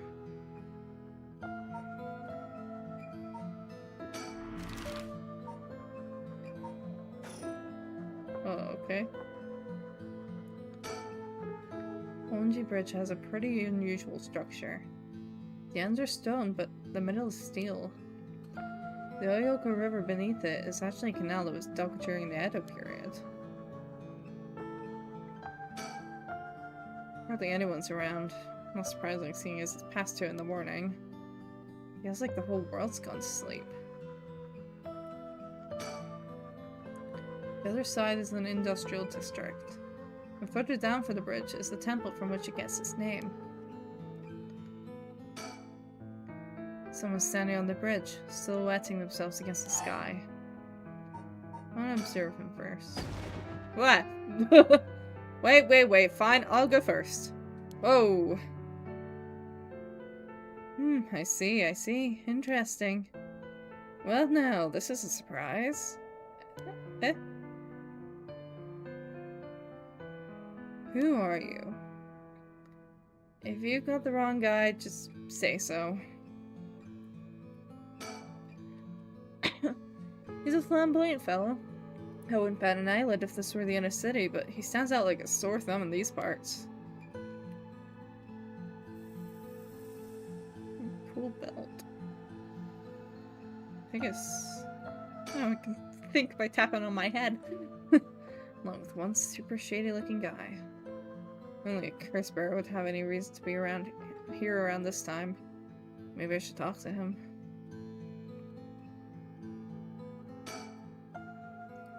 Come now, it won't hurt to at least tell me your name. What are you doing here? Very good, you shouldn't give up your name so easily, especially not strangers. I know! That's why I didn't! Gone is the age where mates made right, and nowadays it's information that rules the world. You'd do well to remember that. You're the one who asked. Your name, your address, your phone number, your age, your occupation. Your personal information is much more valuable than you might think. You should treat those things with care. So, I guess you don't plan on telling me anything either, then. You can call me Richter Kai, private detective. But didn't you just say not to... Never mind. You say you're a detective. That's correct. I'm a man who deals in secrets. Don't expect me to share any more information with you, though. I only told you that so we could have an understanding.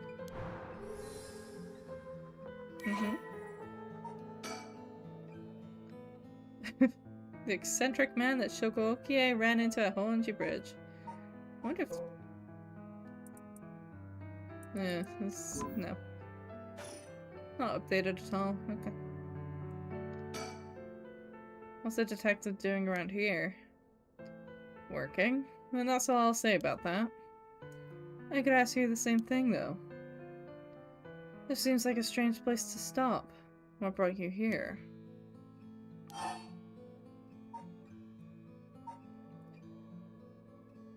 I'm looking for someone. Or I saw a strange man. I don't think I should do why should I tell you. I saw a strange man lurking around. I see. Then let me ask a different question. Why did you go out of your way to strike up a conversation with that strange man? I'm looking for someone. I figured if it was worth seeing if you knew anything. You don't say. In that case, I just might be able to help you. Can you describe the person you're looking for?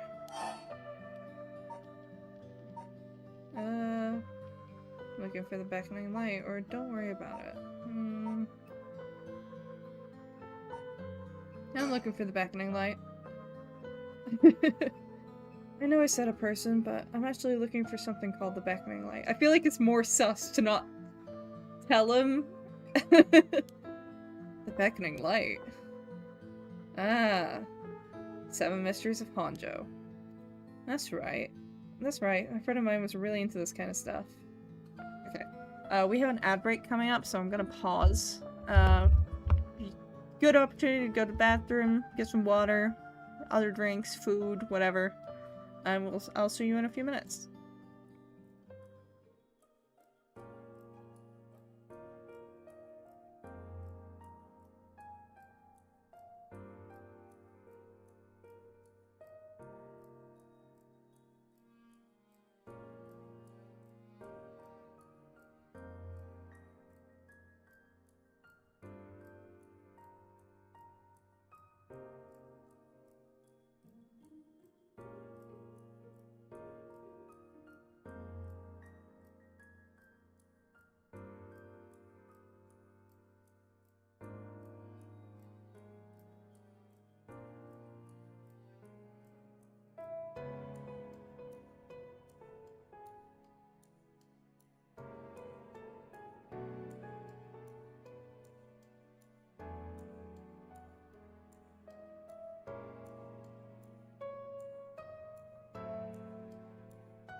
And we're back. Okay, let's see what this guy's got to say. She said the beckoning light appears here in the middle of the night. I wanted to see it for myself. Really? You're the adventurous type, aren't you? Unfortunately, I think you're out of luck. I've been here for a while, but I haven't seen any strange lights. Alright, well, thanks for telling me. But just wait 1 second. There's still time left for it to appear. Why don't we wait together? Thanks, but I think I'm good. Really? Well, I'm sorry I couldn't be of any more help.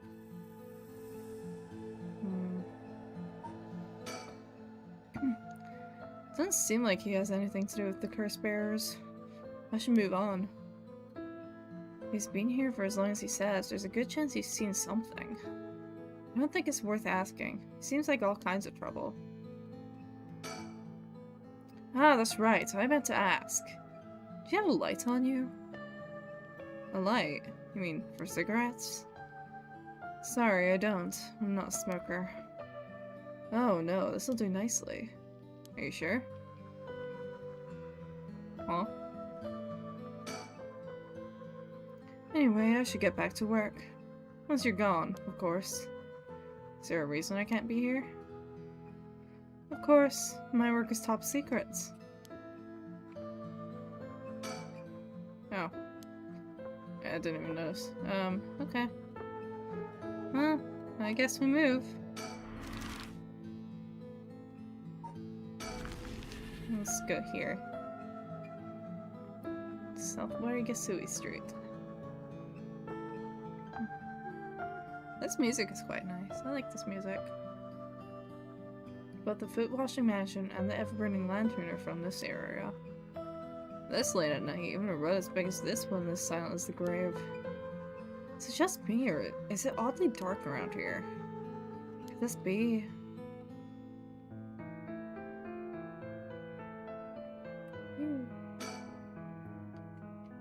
I know it's past midnight, but it still seems oddly dark around here. Oh well, there goes the music. And this feeling, it's the same as from before. Well, I'm gonna save again. We're just gonna keep going down. Yep. Hi. Ow.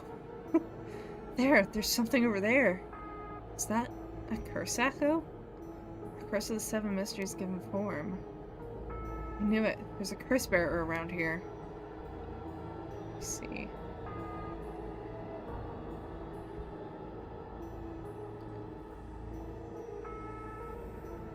Well, decision time. What should I do? If I sit here like this, I risk fulfilling the conditions for that person's curse. Seems like I can still back out if I want, but do I want to?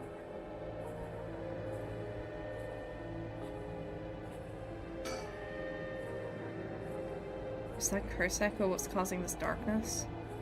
It doesn't seem hostile. Is it trying to tell me to come closer? What should I do?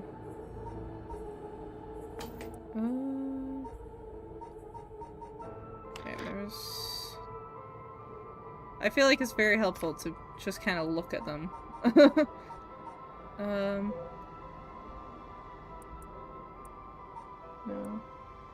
No. Haunting clappers? No.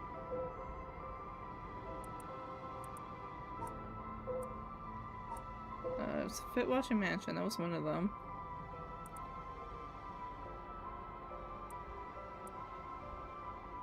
No, I don't think it's that one. This was the other one. So I think it's this one, probably. There's the never burning lantern.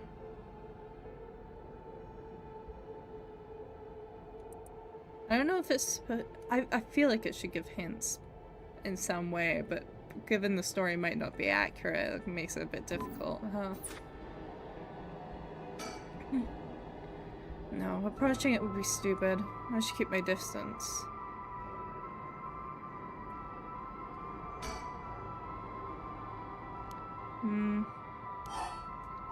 Well, Nothing's gonna happen if I just sit and wait. Check it out.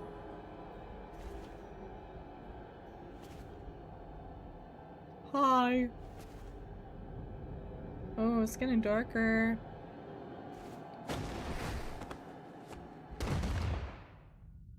Darn it, now what?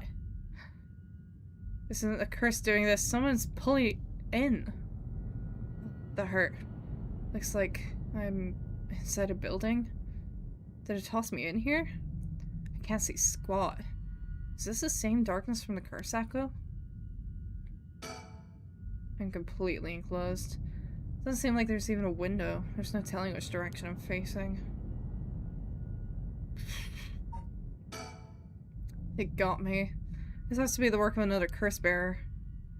Is this darkness because of the curse echo? Are they trying to trap me here? I guess I should be glad they haven't killed me yet. If I don't start searching for a way out. Shit, I can't see a thing. If only I had a source of light.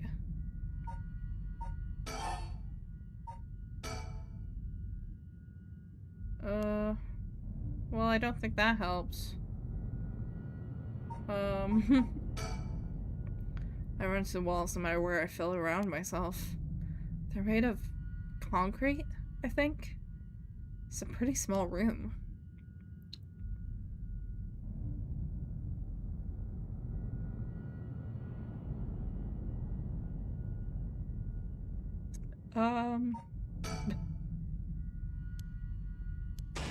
Ah!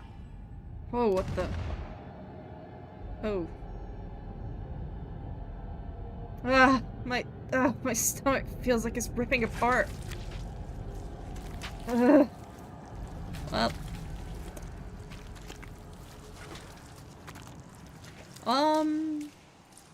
Well.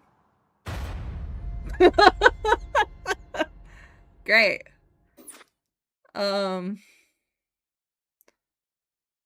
I guess I need a source of light first. This is mere conjecture on my part, but perhaps you might have survived if only you could have done something about that pesky darkness. Fear not, you may make as many attempts as you please from before approaching the curse echo. Yeah, I think I need to go somewhere else first. Very well, just remember, it is never wise to linger in the dark. Yeah, I got that.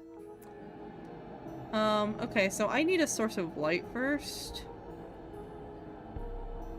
I don't think a traffic light counts. So I think we need to go somewhere else first. Smoke a bridge area. The Shamoka Bridge is supposedly where the bell from the Haunting Clapper's story used to be. I wandered around here for a while, but I didn't see anything interesting. The only thing I found is what looks like a 100 yen lighter someone threw away. I don't know if curses are vulnerable to fire, but maybe I'll find a use for it. Okay. Well, there we go.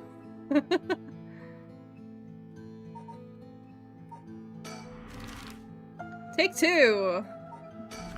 Back to South Warigasui Street. Let's try this again. Let's try to not die, I suppose. Whatever it is, I think it's still here.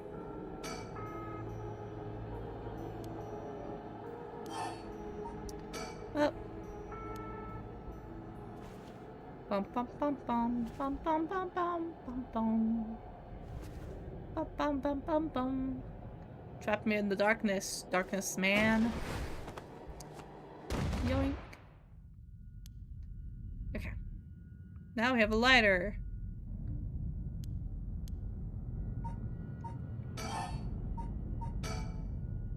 That's right, I still have the lighter I picked up earlier. Perfect. It works. Now I can make out my surroundings a bit better. What the? Something. Drat it, he's got a light. That ruins everything. Is somewhere there? Are you a curse bearer? Heh heh. So, time to get out of here. He's running? Was he right here this whole time? Get him. Get his ass?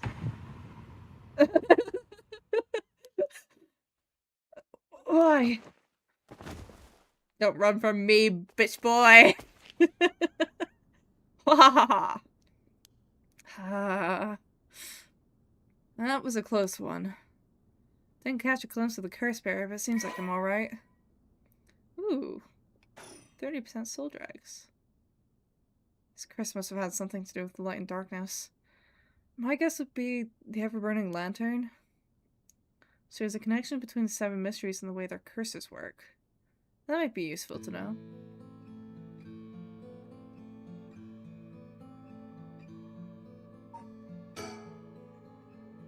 If the ever-burning lantern is the curse responsible for this, I guess maybe its condition is something about me being in total darkness. It's a good thing I had this lighter. It seems to have saved me. Do I not get to pick up the curse? I don't know. I thought I'd get to pick up the curse or something. I don't know.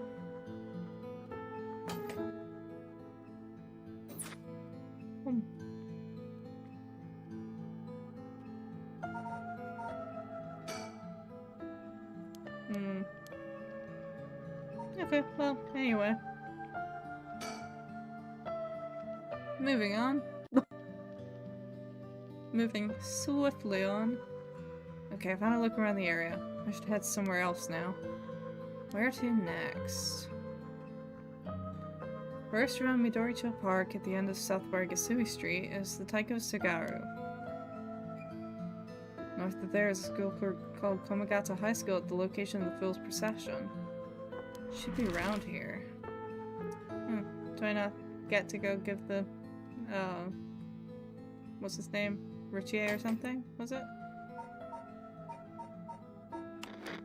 Do I not get to, or Richter. It's Richter.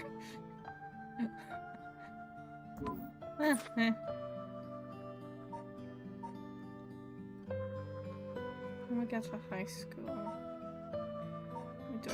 Let's go to the park first. Yeah, there's a couple of guys there. This is Midoricho Park, location of the Taiko Sugaru, one of the 7 mysteries. Huh, someone's there. 2 men, one middle-aged and the other a young adult, talking to each other. There's a good chance that one of them could be its curse bearer. They'll try to scope things out without being spotted. To pick up their conversation from this distance, I'll have to focus in and watch them for a while, I think. If it looks like I'll be spotted, I'll quickly hide behind a tree to move out of the line of sight. Oh, they're supposed to be around here, but I don't see anyone, boss.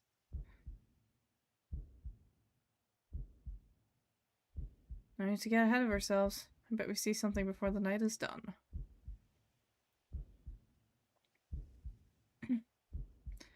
Maybe you're right, but still, 7 mysteries. Huh? Is there a noise from behind us just now? No. Never mind. Just my imagination.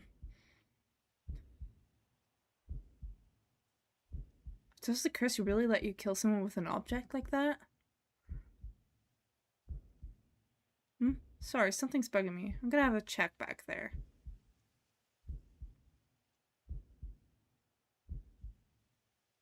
Nothing. I guess this place is just keeping me on edge. Ah! Fuck hell! Aha! Sorry, sir. Would you mind if we ask you a few questions? Well, damn. Oh, you two are police officers. People have to say we don't look it. Sorry if we startled you. I'm sure there's no problem, but we'll have to ask you some questions, as procedure. Oh, I'm Junario. I'm from the Metropolitan Police Department, Investigative Division. And this old guy with the skeleton mug is Chief Inspector Tetsuo Tsutsumi, my superior officer. You wouldn't guess from that frown, but he actually has quite a sweet tooth. Ario, quit blabbering.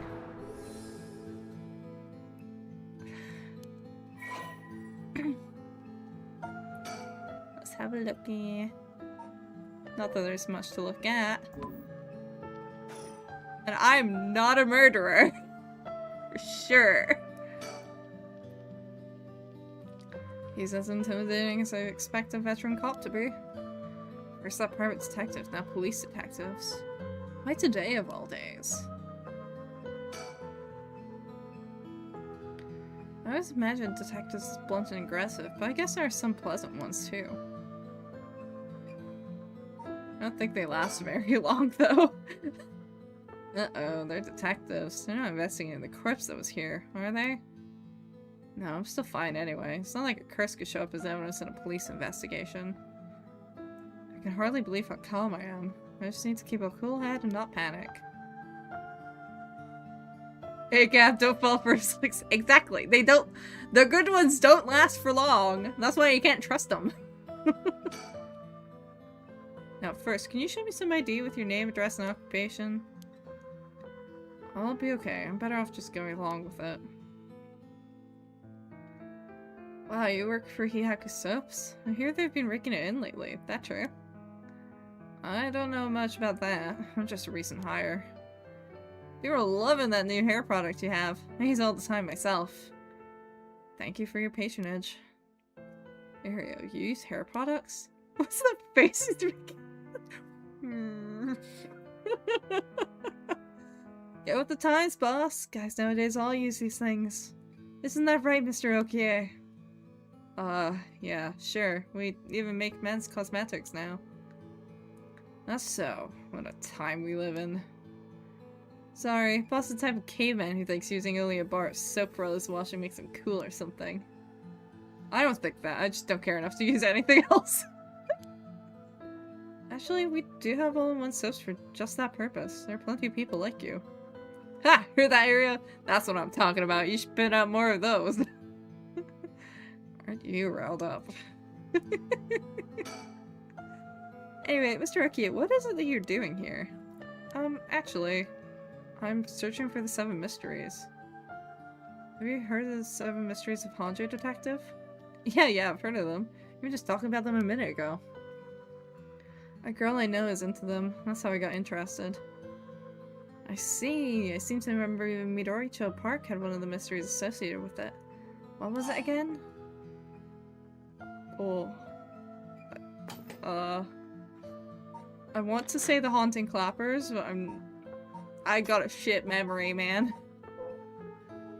No, that was Shimoka Bridge. Okay, never mind. I'm stupid.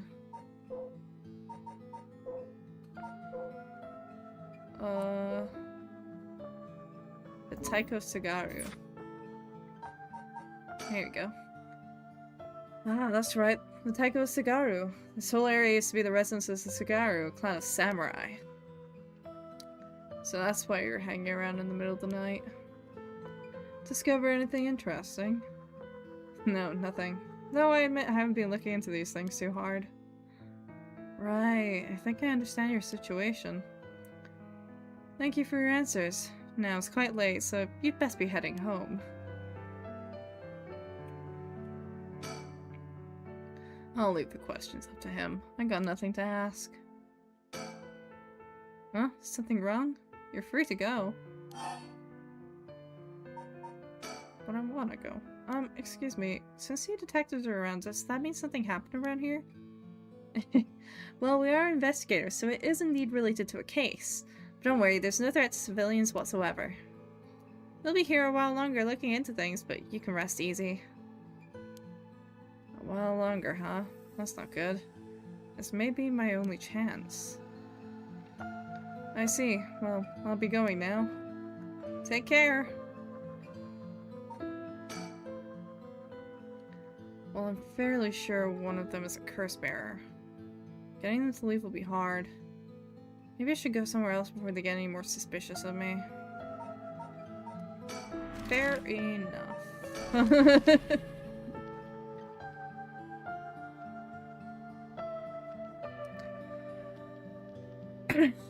Komagata High School. Here I am at Komagata High School.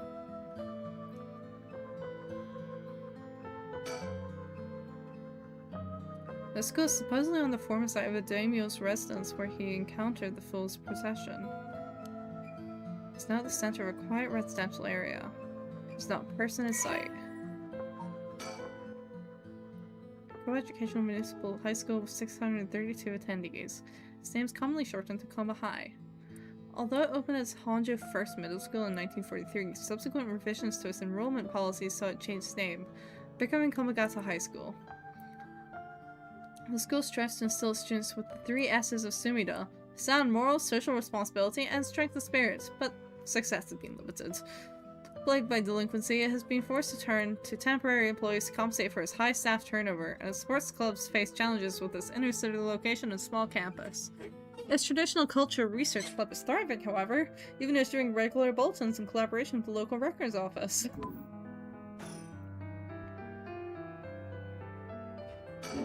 Gymnasium. Let's see here. Ah, someone's there! Huh? Oh, what the? Ouch. I'm so sorry, are you okay? Yeah, I'm fine, but did you just climb over the school gate? Pout. A girl in school uniform came climbing over the front gate. She must be a student here. Huh? That thing she's hiding in her hand. Oh. No doubt about it. That's a curse stone. This girl is a curse bearer.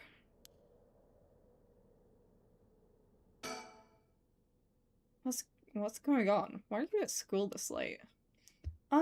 Well... I'm really sorry. I'm in a big hurry right now, so I gotta go.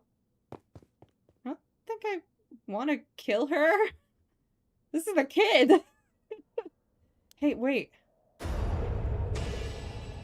Oh. I didn't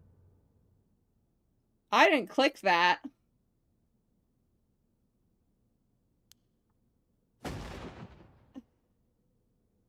I didn't click.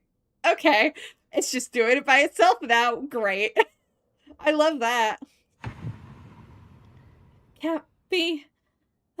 Mio, I'm sorry.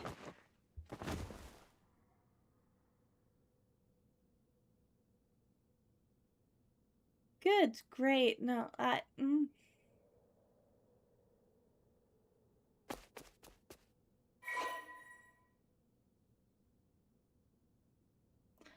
Awesome. I didn't click that. It's just killing them by itself. Cool. Didn't even have to use it. I killed her. Yes, I got a curse bearer. This is working. I just have to keep it up. How many more do I need? 1, 2... Great. I'm losing control of the narrative.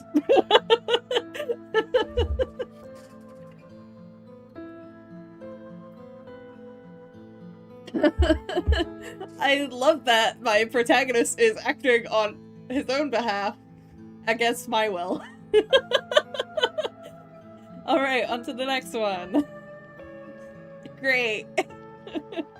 First, the one-sided read by Ryogoku Bridge.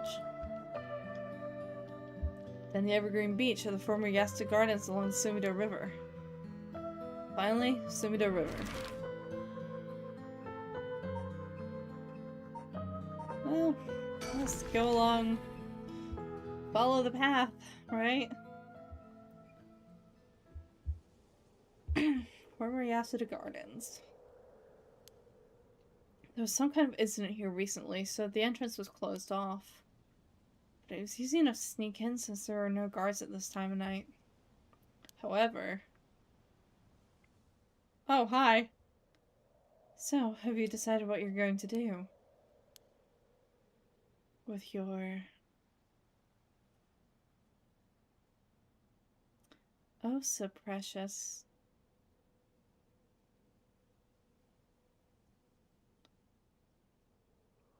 Curse stone.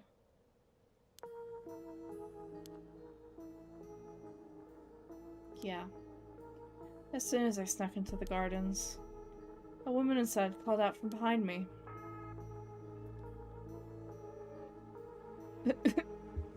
Alarmed. I've been waiting for you. I have a curse stone.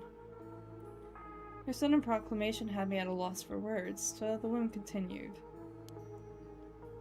I have you in a position where I can use my curse on you whenever I please. If you hand over your curse stone, I will at least spare your life. In that moment, all I could squeeze out in reply was, let me think about it. Which brings us to now. Alright. Feels weird being in these magnificent gardens after hours. There's not a visitor or groundskeeper in sight. The Yogoku Public Hall is also on the grounds. Its eye-catching structure makes this place feel even more otherworldly. A lush green park administrated by Sumida City. As is common in traditional Japanese garden, its large central pond is shaped like the character of a heart. The paths that crisscross its grounds, lined with stone lanterns, are perfect for strolling while appreciating the foliage or bird watching. The gardens once pulled in water from the Sumida River so that its ponds would ebb and flow with the tide. A novelty in Edo, which had begun filling the bay to support its expansion. But the practice has been discontinued in modern times due to flood prevention measures. Hey, I just murdered a child. What's up? What's up? A woman in her 30s. She has a refined air about her, like she was brought up in a family of high social standing. But I also sense a shadow hanging over her. I wonder if it has to do with this place. Don't tell me you still haven't made up your mind.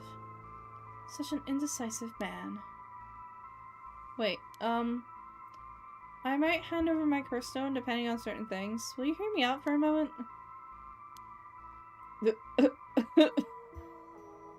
Sure, go on. Introduce yourself. We're going to talk. We should get to know each other better. My name is Shogo. Stop. Huh? Let's not do that, alright? If I know your name, I might start to feel sorry for you. And I'd have a harder time killing you. You would? Don't you think? 7. Why is she counting? Damn it, did I expose myself somehow? She says she can use her curse on me anytime. I guess I've already fulfilled its conditions. Could be a bluff, but since she seems to have information on me, it's probably true. Can't hand over my curse stone. I need to figure out how her curse is activated and find a way out of here. For now, maybe I can get some information by talking about something that can catch her interest. Okay, let's see. This one was the one-sided read, was it? Or no, hold on. No, it was the Evergreen Beach. There we go. Okay.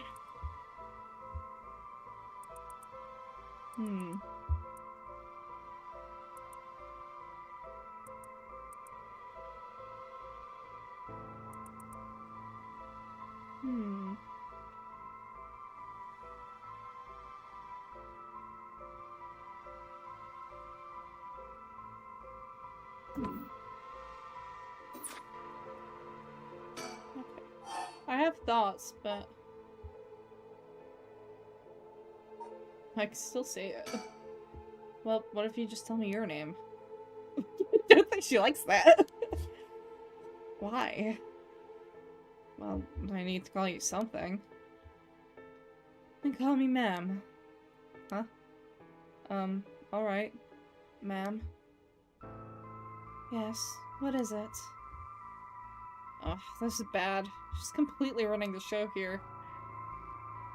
6. Why is she counting down? I don't like that. About curse stones. If you take my curse stone, what are you going to do with it? With your curse stone? It's brimming with soul dragons, isn't it? It's already killed so many, no? How does she know so much? I'd like to avoid such crude methods myself. 5. Why is she counting? What condition have I fulfilled since the moment I stepped foot in here? Something that I'm still doing even now. And what could it be? Maybe something I have on me? If I suddenly strip naked on the spot, I just might be able to avoid her curse. No, that would take too long. She'd probably kill me before I even got my shirt off. Plus, I'd look like a creep. The other possibility is that the condition has to do with the location we're in. If being here is what activates the curse of the Evergreen Beach, then I'll continue to meet that condition as long as I'm here. In which case, there's no escape. She'd activate her curse before I ever got away from the gardens. I'm sure I'd recognize it after setting it off, but it's not like I'd get to do things over. Well, about that. So if I can't figure out her curse, I'll have to set off my own. I don't see how I can make her leave, though. Not while she has the upper hand. All I could think of is to make her use her curse. Damn it. There's no way I could counterattack after she curses me. Okay. The Rite of Resurrection. You want soul dregs. That means you're after the Rite of Resurrection, too. Not that I'm trying to compare our circumstances, but can I ask what led you to this? Oh my! Do you mean that if my situation is more dire than yours, you'd give your curse stone to me? Sure, I consider it. So tell me. Liar. Huh? You wouldn't hang your fate on something as superficial as that. Nor would I.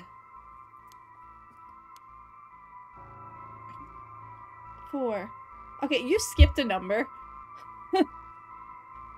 Did she not skip? I swear to God. Maybe not. I don't know. I don't know why she's counting. I've had enough. 2 curse bearers. Shouldn't be carrying on like this. 3.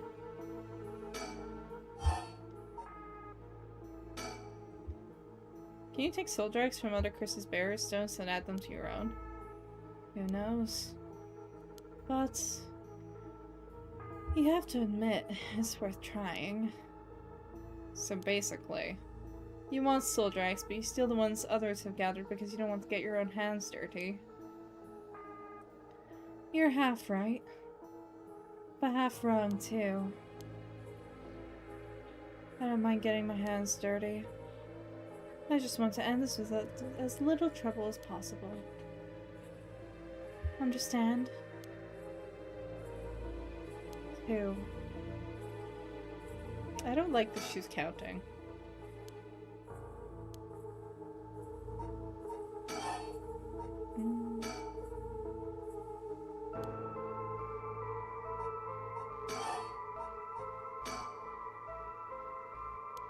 So there's a tiny bit of fuel left. I didn't even look over this side.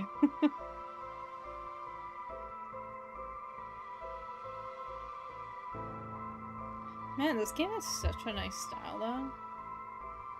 I'm sure the backgrounds are probably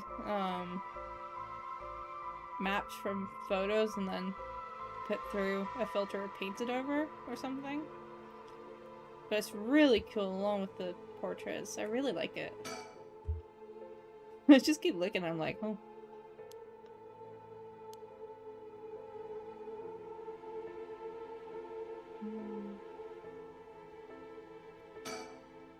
Well. How'd you know you haven't already set off my curse? Go on then, use it. If I had, you could have activated it without all that bluster. And yet, here you are. Damn, does she already know about it? Or about that student from before? If she already knows what would activate it, she wouldn't hide it. Because if you know what activates my curse, there's no way you would set it off yourself. So she must not know yet. I still have a chance. Listen, I don't want you to get the wrong idea. About what? Talking like this instead of killing you immediately. That's just a whim of mine. What I mean to say is that you were never in a position to bargain. 1. Well. Hum.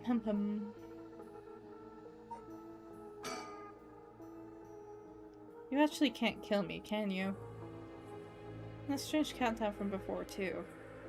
It's all just a bluff to threaten me. I don't give in to threats, so why don't you give this up, and... If that's the case, give it a try, then. Only one more now. Let me tell you the number. 0. Such a shame. What? This is the end for you. Farewell. Yeah, well, I kind of needed to see what happened. I don't know what to do without knowing what it is. Fire, of course, that's what it was. God damn it, he must have been following me. It's already too late.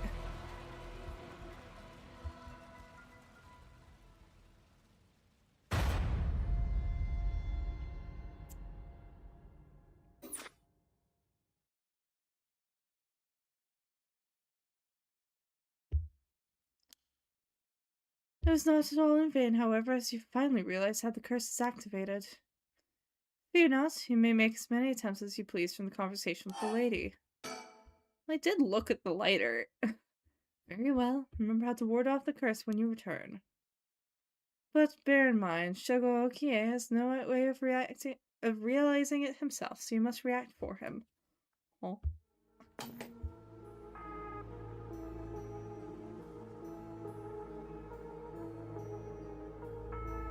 Okay.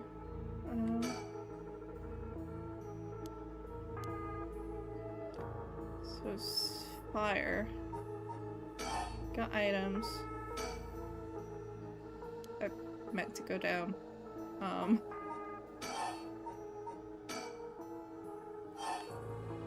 Throw it away! Huh? Throw away this lighter. Why did I suddenly get the impulse to do that? Yes, really throw it away. There was a reason I looked at my items earlier, but I guess I had to prompt the death first.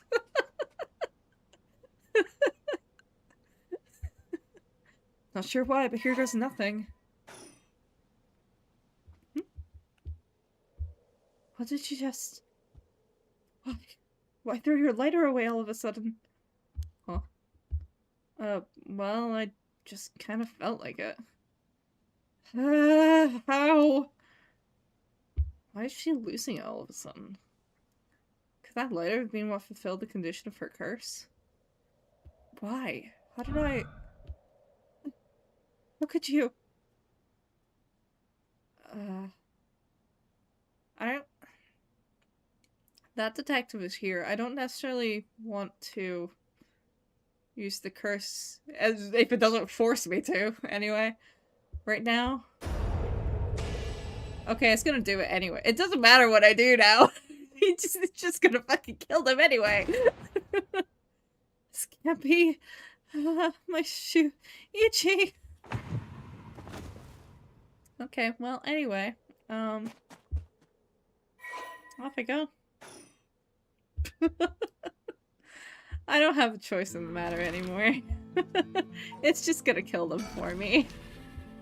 But now we know the detective's probably there too. He's probably following us. That's great. Love that. Yeah, quick question for you. What the... Sorry this is so sudden, but I'm gonna ask. You don't mind, do you? Are you a curse bearer? What? Oh. Well. Why would he out himself as a curse bearer like that? Don't tell me it has something to do with activating his curse. This is a Ryogoku Bridge.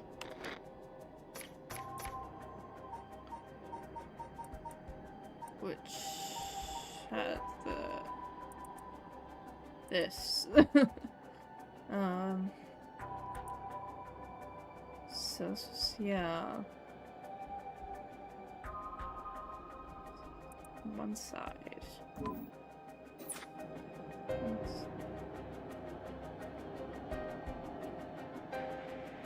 Okay. Interesting to know. The canal where the one outside your raid grew is supposed to be around here somewhere. I know there's no trace of it left. Oh. Hello. What the— how did you— oh, don't mind me. Yutaro said he wants to talk. You better answer quickly before— well, you know what. Okay. I don't know if I like them being on the same side of the bridge. Is this his Karsako? Making it obvious that he's a curse bearer himself. What's he trying to pull? Maybe he's confident that he can activate his curse before I activate mine. Gotta be careful. How should I respond here? What's that? I'm a curse bearer too. Yeah, I'm a curse bearer too. I appreciate the honesty. I just want to have a nice, calm little chat. The name's Yutaro Nabigaki. My curse echo is the Foot Washing Mansion. Oh. No, it's fucking not. I don't believe you. Or maybe she's got a curse. Oh. I mean, I guess it could be. There's legs, I suppose. There's 2 legs. Maybe it is.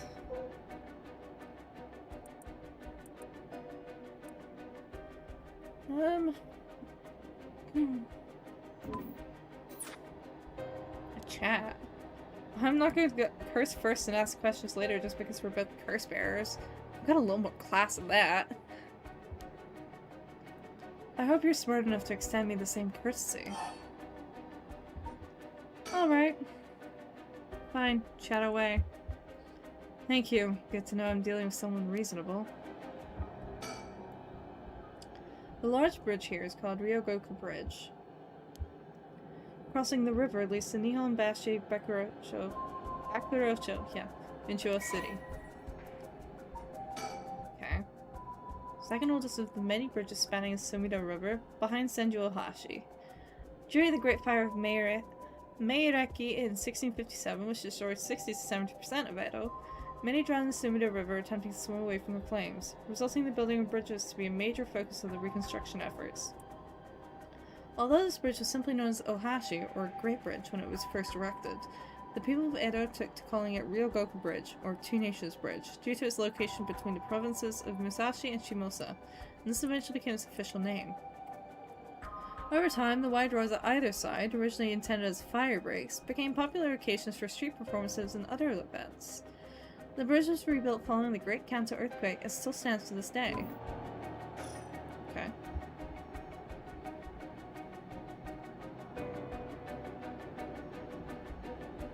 Can't talk to her. Rock. Sign. Okay, well. A young man, probably younger than me. Maybe a college student? This guy is quite the bold character. He's got confidence, I'll give him that.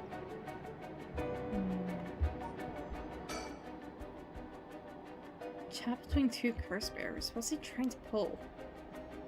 That's a good question. I'm not sure what the conditions of his curse would be. Alright, let's talk. What do you want? Alright, I'll cut straight to the chase. Will you join forces with me? Join forces? To gather soul drags? Yep, you're using your curse because there's someone you want to resurrect too, right? In that case, it would be more effective for the 2 of us to work together than to do it all yourself. Think about it, we could split the work and we'd have 2 kinds of curses at our disposal. Working together. I hadn't thought about that before. Can the soul dregs in one Curstone be moved to another? That's a fundamental requirement for this to work. Well, we'll have to test it. And I can't do that alone either. Let's see. It's going nowhere. Fine. Yeah, okay, let's go with it. Sure. Alright then, if working together helps us both get what we want, maybe it's not a bad idea. Thanks, glad to be dealing with someone who can think things through rationally. There's something I need to know in advance. Tell me, how many soul drags do you have right now? Right. I have some, of course. I am more than competent after all. I'm asking you how many. I'm at 1%. But don't worry about it. My curse is so easy to activate, so I'll have plenty in no time. I bet you haven't managed to get any on your own, have you? I'm at 92%. Huh? Say what? That's the amount of soul drags I have in my curse stone right now. What? Wait, are you serious? You're not even close to being on my level. I'll keep gathering soul drags on my own. Let's forget all this joining forces business. You gotta be kidding me. I call your bluff. Don't think you can scare me off so easily. I see. That's too bad. If you don't feel like talking, then you leave me no choice. I even gave you a chance to come out this alive. Real shame you're gonna waste it. What are you... What the... Is this the voice of the curse echo? Among the 7 mysteries, the resentful memory of the foot-washing mansion is particularly strong. You can't block it out by plucking your ears. As soon as you hear the voice of my curse echo, it's the end for you. Damn it.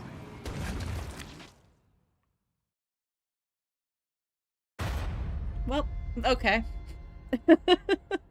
I guess that makes sense. Yeah, I guess that makes sense.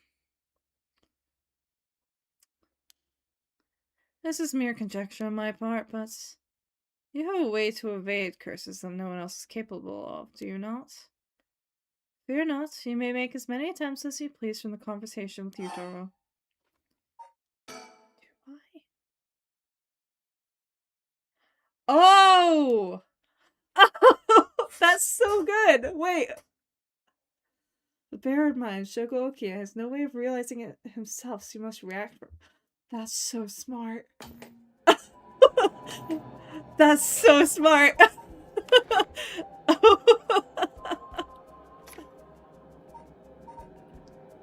Of course, I was wondering why there was a voice volume setting. Because there's no fucking voice actor. I was like, why?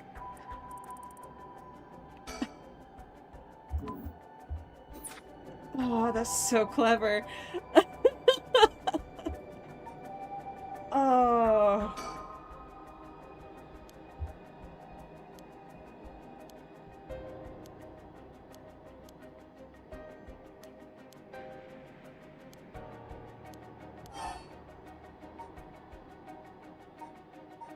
It's going nowhere.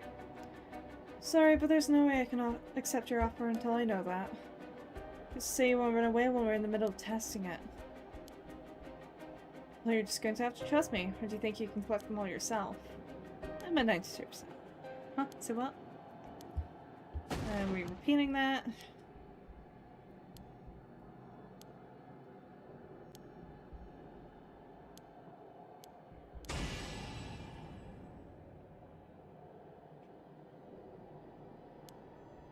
Are you...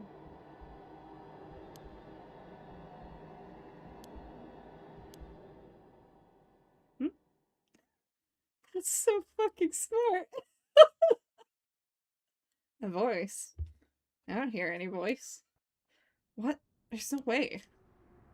Yet there he is, perfectly unharmed. How? What's going on here? You fool! I have the power of a menu! And sound options! I don't completely understand it myself, but his curse's conditions don't seem to be met. This is my chance. Yutaro, your curse won't work on me. I'll let you off easy today, so get the hell out of here. You son of a... Fine, I'll just be on my way then. But mark my words, I'll make you regret this.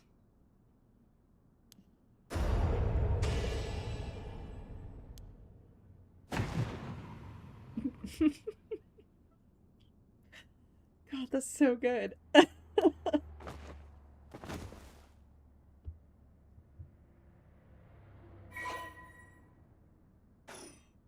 Well.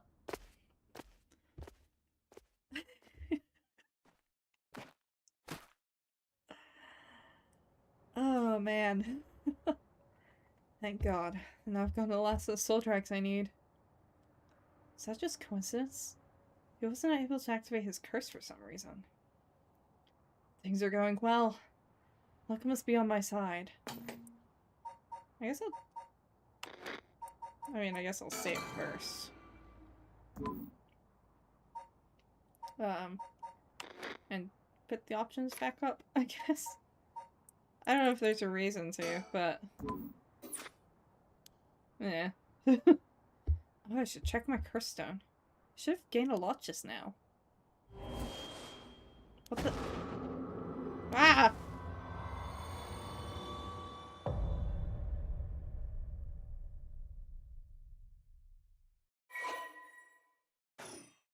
Story chart unlocked. Yay! What?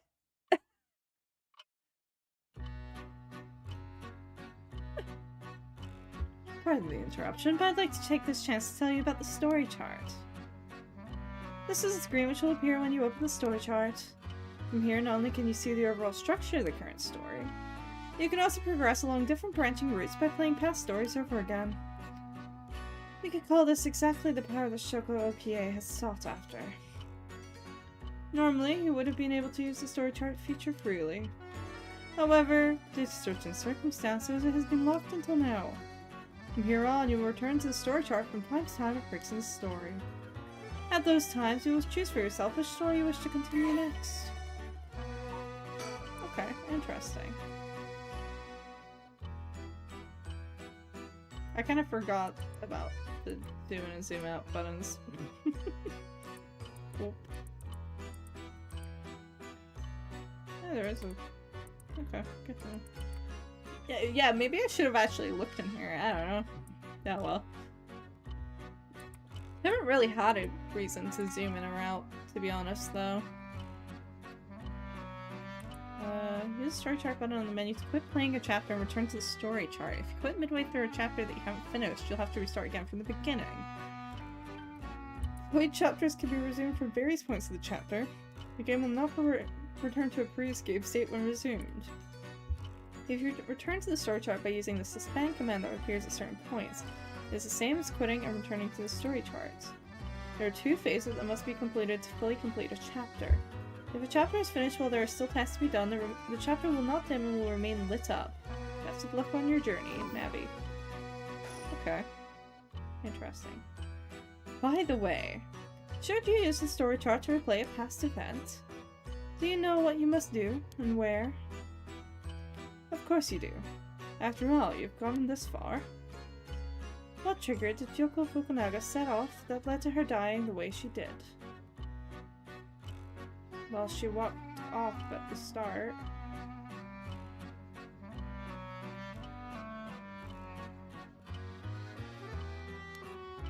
You've come this far several times, so I have every confidence you will be alright. As long as you make sure not to do that thing. However, like with the letter and the voice earlier, Shogo Okie has no way of knowing that himself. On that note, I am curious.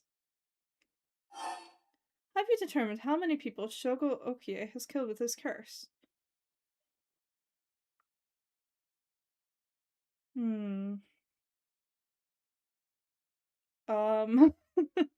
I forgot. I wasn't keeping track. I didn't really keep track.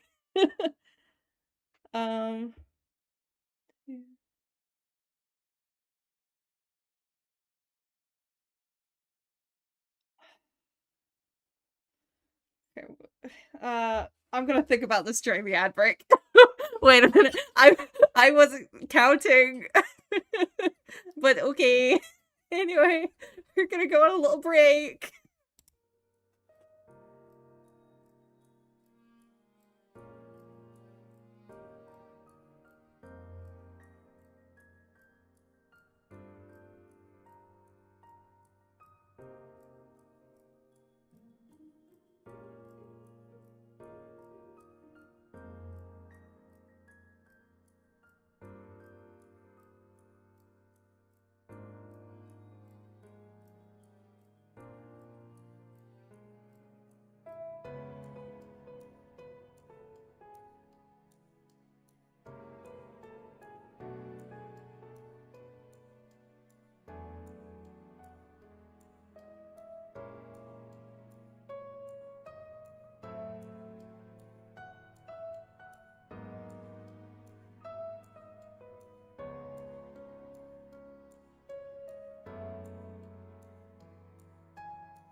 Okay. We're back. I tried to count. I might be wrong. I might have forgotten someone. Because not everyone not everyone was in the person of interest. So,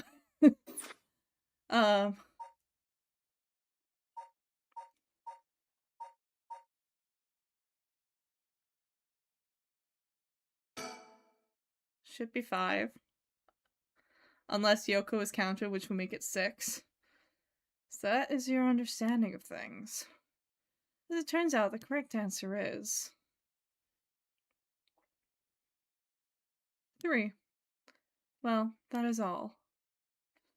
Okay, so that means that maybe the ones where I did not actually press the button? Got it? Now then, please enjoy the story at your leisure.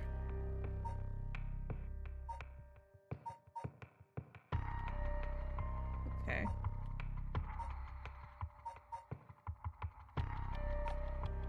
So, I think...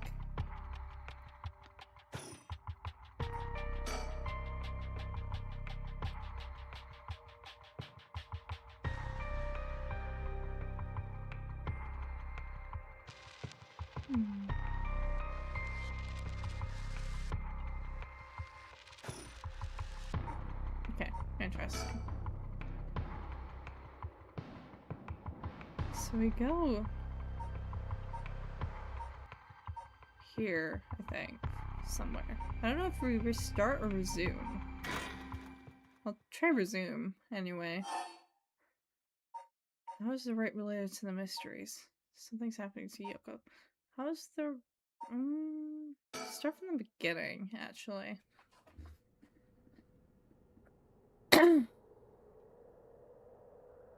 Just so I can run it through.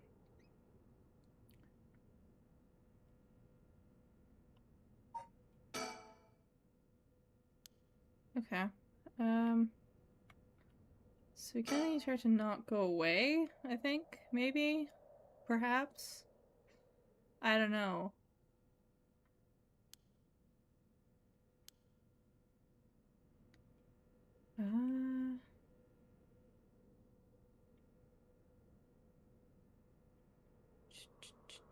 What were we doing? Well, this was 3 hours ago now.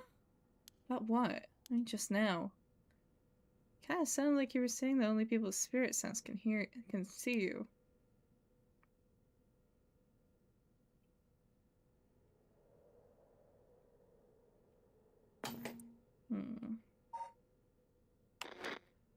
Just in case. I'm not sure. I don't really remember what happened 3 hours ago, to be honest. I'm just gonna turn that back down again, just in case.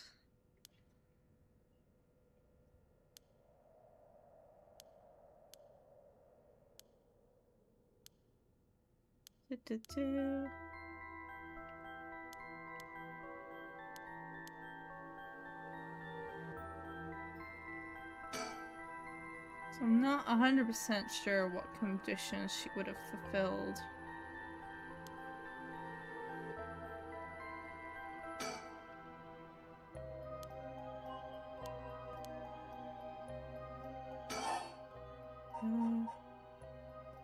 Why is this down here now?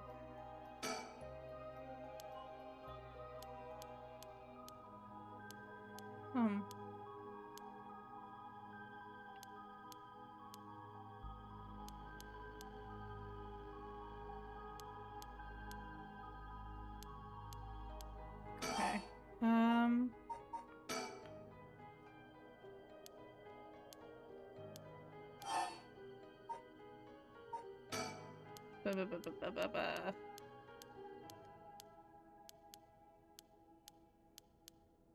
I mean, who's unaccounted for?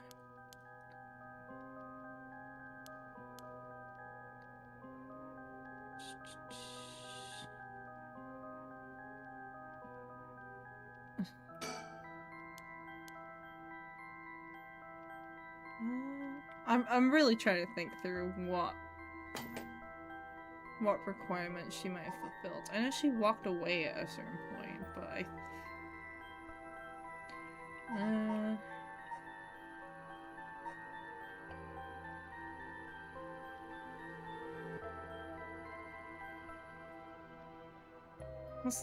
I mean, there was the wisp, but we didn't find the person who had the beckoning light, which I think was probably...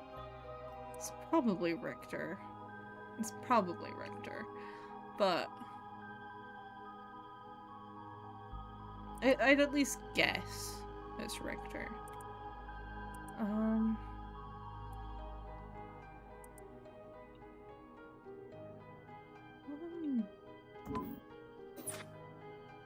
Yeah, I don't know. Let's just skip through the stuff.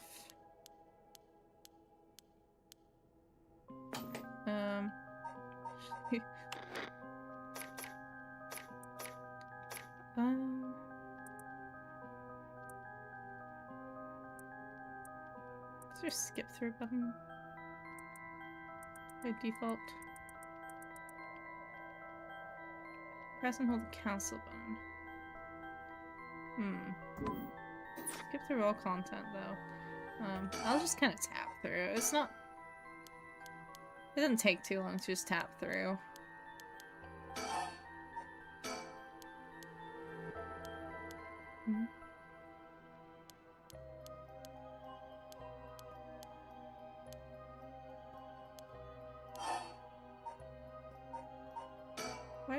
Right. Da-da-da-da-da. It's her dog.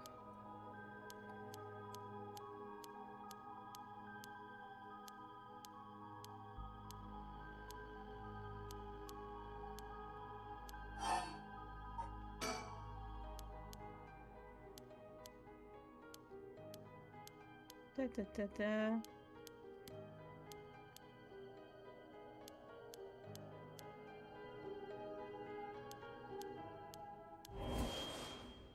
Okay.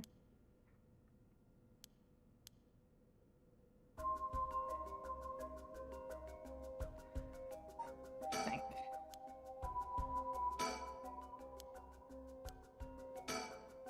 I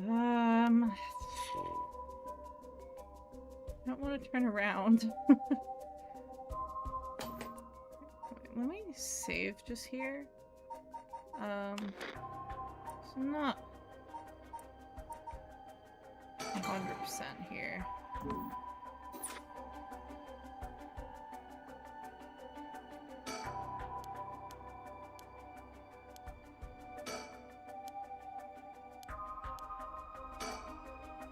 No, she's in no condition to talk.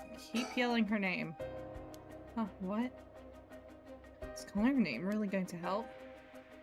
I'm already yelling as hard as I can. Shouldn't I look for what's causing this? There's nothing there. Yoko, hang in there, Yoko. Look at me. You're going to be okay. It's alright. There's nothing there. Yoko!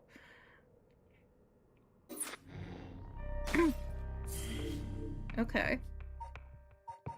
So yeah, that's what it was. That's what I had to do. Okay. It was like the only thing I could think of in that moment. It was like, oh, if I turn around, she's just gonna die again.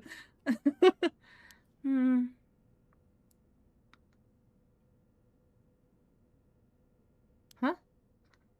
Oh, good, you're awake. What? Are you okay? You were so rattled and confused, I thought you'd really lost it. Do you feel dizzy? Have a headache? Or your humor's off balance? Wait, what did you say? I think I've heard that before. You're the one who said it earlier. Oh, right, that might have been it. My humors were off balance. What, back there? You ended up like that because of your humors? Yeah, I've heard that at this age, your humors being even a little bit off can be fatal. I'm glad you're back to normal now. Yeah, I'm sorry. I didn't mean to cause you so much trouble. But I really don't remember what happened. Sounds like what happened to me. Maybe this place is dangerous somehow.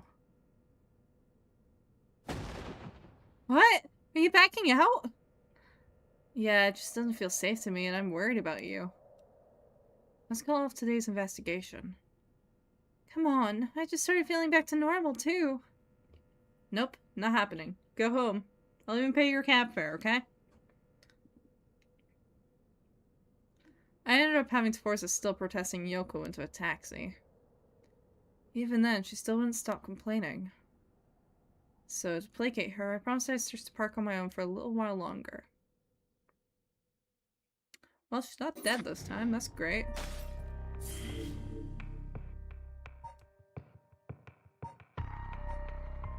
Moving swiftly on. Part 4? Where's part 3? Was that part 3? Oh, I guess that was part 3. Oh. That too is part 3. Okay, that's getting confusing. Yeah, okay.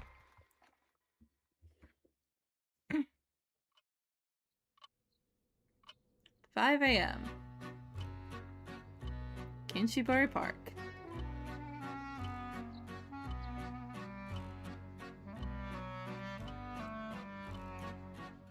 In further news... Oh, well... Before dawn today, a police officer on patrol discovered a man collapsed in Asumida City Park.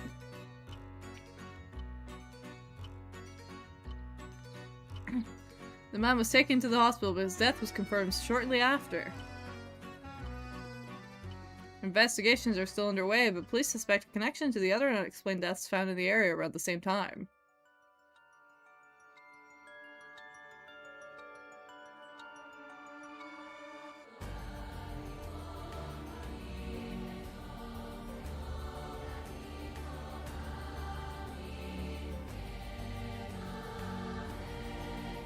Don't bullshit me with credits. Hold on. No. I don't believe you. I don't believe you.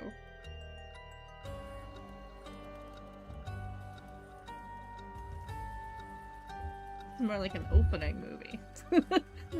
Was that all just prologue?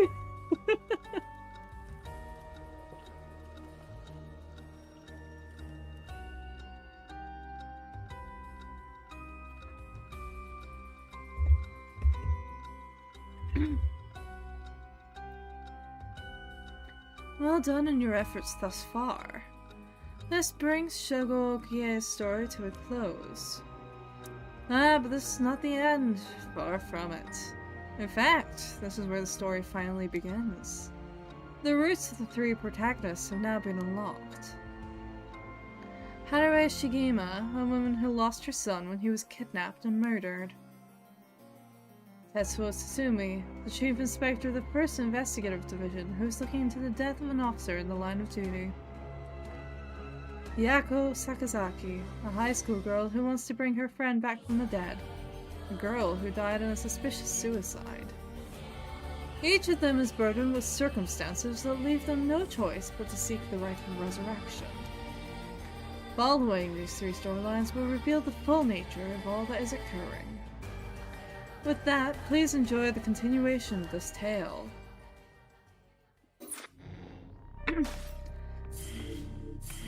Okay. Well, with that, I think this is a good place to leave off for today. We've been going for a bit. Finished it. I guess that was the prologue. I guess that was in fact the prologue. So we'll start off here next Tuesday, I suppose. I would like to keep streaming, but I do think if I don't end now, I'm missing an opportunity, like a good time, and then I'm gonna get locked in for like another 3 hours. So I think that's us. I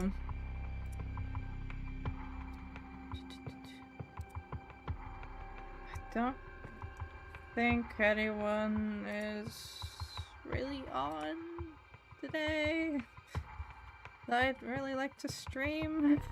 or not stream, that I'd really like to raid. I could find someone new. I don't really want to raid someone playing the same game.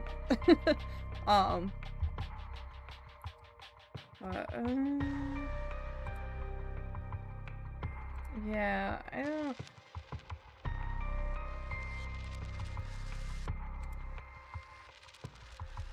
Yeah. Okay.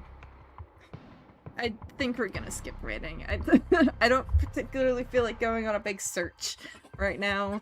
I'm gonna have to find some new people to add to my raid list. At some point.